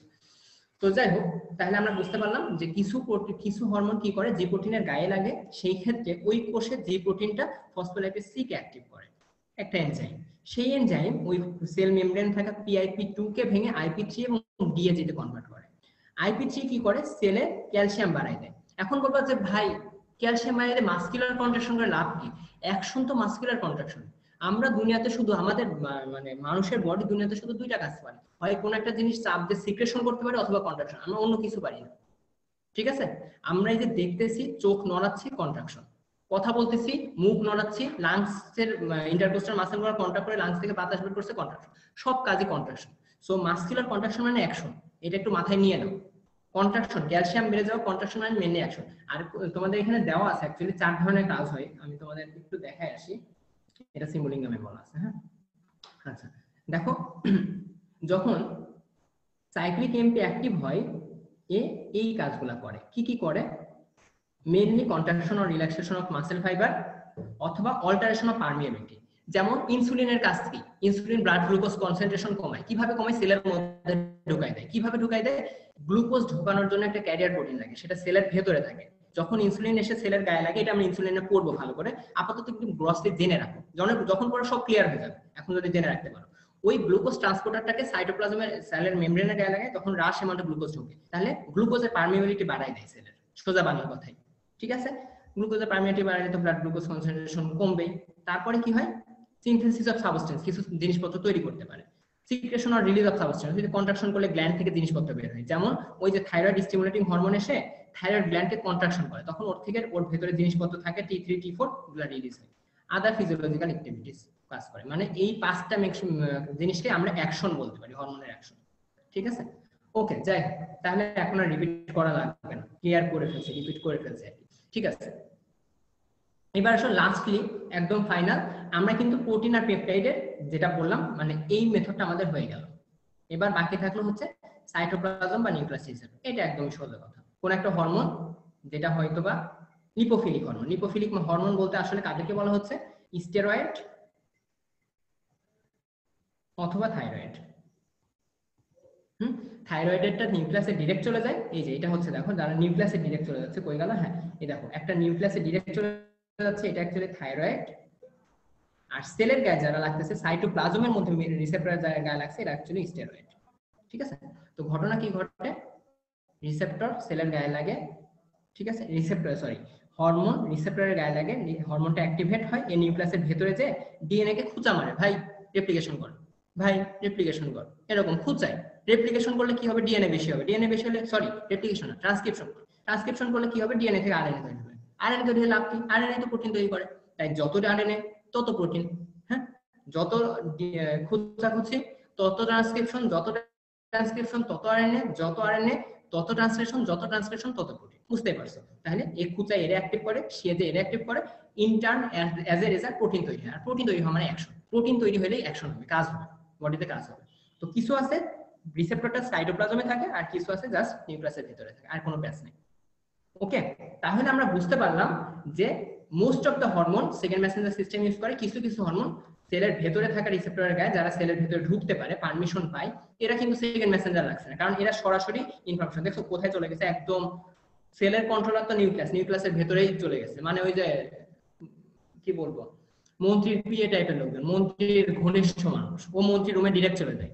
ঠিক আছে, অনেকেই আছে, আমি তুমি যদি মন্ত্রীর কাছে যাই, পি এর কাছে বলবো, পিএ যায় বলবে, পিএ হচ্ছে সেকেন্ড মেসেঞ্জার মন্ত্রীকে, যে স্যার এই কারণে আসছে। কিন্তু মন্ত্রীর ঘনিষ্ঠ হচ্ছে স্টেরয়েড আর থাইরয়েড, এরা ডিরেক্টলি যায়, চলে যায় মন্ত্রীর রুমের মধ্যে, যে মন্ত্রীকে সরাসরি বলে যে আপনার তো ঠিক নাই হিসাব নিকাশ, কাজটা একটু করেন ভালো মতো, মন্ত্রী হয়েছেন উন্নতি নেই দেশের, এরকম বললে তো হইল না বিষয়টা। তো এরকম আর কি। যাই হোক, মোটামুটি এটুকুই আমাদের এন্ডোক্রাইন ইন্ট্রোডাকশন। ঠিক আছে, কিছু মিসেলেনিয়াস জিনিস বলতে চাচ্ছিলাম, ছোট করে একটু বলি। তোমরা যারা লিভ নিতে যাচ্ছ, তারা এখন চাইলে লিভ নিতে পারো। হ্যাঁ, আমি ছোট ইম্পর্টেন্ট জিনিস বলতেছি, তারপরে যদি কারো বিরক্তি লাগে লিভ নিতে পারো, কারণ 10:25 বেজেছে, আমি 5 মিনিটের বেশি নিব না। হ্যাঁ, আচ্ছা, একটা হচ্ছে হরমোন ইন্টারঅ্যাকশন। হরমোন ইন্টারঅ্যাকশন মানে দুইটা হরমোন নিজেদের মধ্যে কি কি করতে পারে। অলরেডি বলে ফেলছি, জাস্ট রিপিট করি। একটা হচ্ছে পারমিসিভ অ্যাকশন। পারমিসিভ মানে স্টেরয়েড, ওই যে কেবলই বললাম, কর্টিসল যখন বেশি হয়, কর্টিসল অ্যাড্রিনালকে গোতা দেয়, অ্যাড্রিনালিনকে খুঁচা মারে। অ্যাড্রিনালিন কাজ করতে গেলে কিছুটা কর্টিসল লাগে, অ্যাড্রিনালিনের কাজের জন্য কিছুটা কর্টিসল লাগে, এটাকে বলে পারমিসিভ অ্যাকশন। কর্টিসল কমাই দিলে অ্যাড্রিনালিন কাজ করে না। খেয়াল করবে, এর ঠিক সিমিলার একটা আছে সিনার্জিস্টিক। সিনার্জিস্টিক মানে কি? এই হরমোন বেশি হইলে, একটা হরমোন যেটা আমি তোমাদের শুরুতেই বলছিলাম, যে তোমার হচ্ছে ইস্ট্রোজেন। ইস্ট্রোজেন লুটিনাইজিং হরমোনের জন্য সিনার্জিস্টিক, মানে ইস্ট্রোজেন বেশি হলে সে লুটিনাইজিং হরমোনকে বাড়ায়। এমন না কিন্তু ইস্ট্রোজেন লুটিনাইজিং হরমোনের কাজ নিয়ন্ত্রণ করছে, ইস্ট্রোজেন একে বাড়াই দিচ্ছে, এর মতো কাজ করছে। কিন্তু তোমার হচ্ছে কর্টিসল কিন্তু এমন না, কর্টিসল হেল্প করে অ্যাড্রিনালিনকে কাজ করতে। এটা হচ্ছে পারমিসিভ। সিনার্জিস্টিক অ্যাকশন আছে আর অ্যান্টাগনিস্ট অ্যাকশন আছে, কোন যদি কমায়, যেমন ইস্ট্রোজেন আর প্রোজেস্টেরন অ্যান্টাগনিস্ট।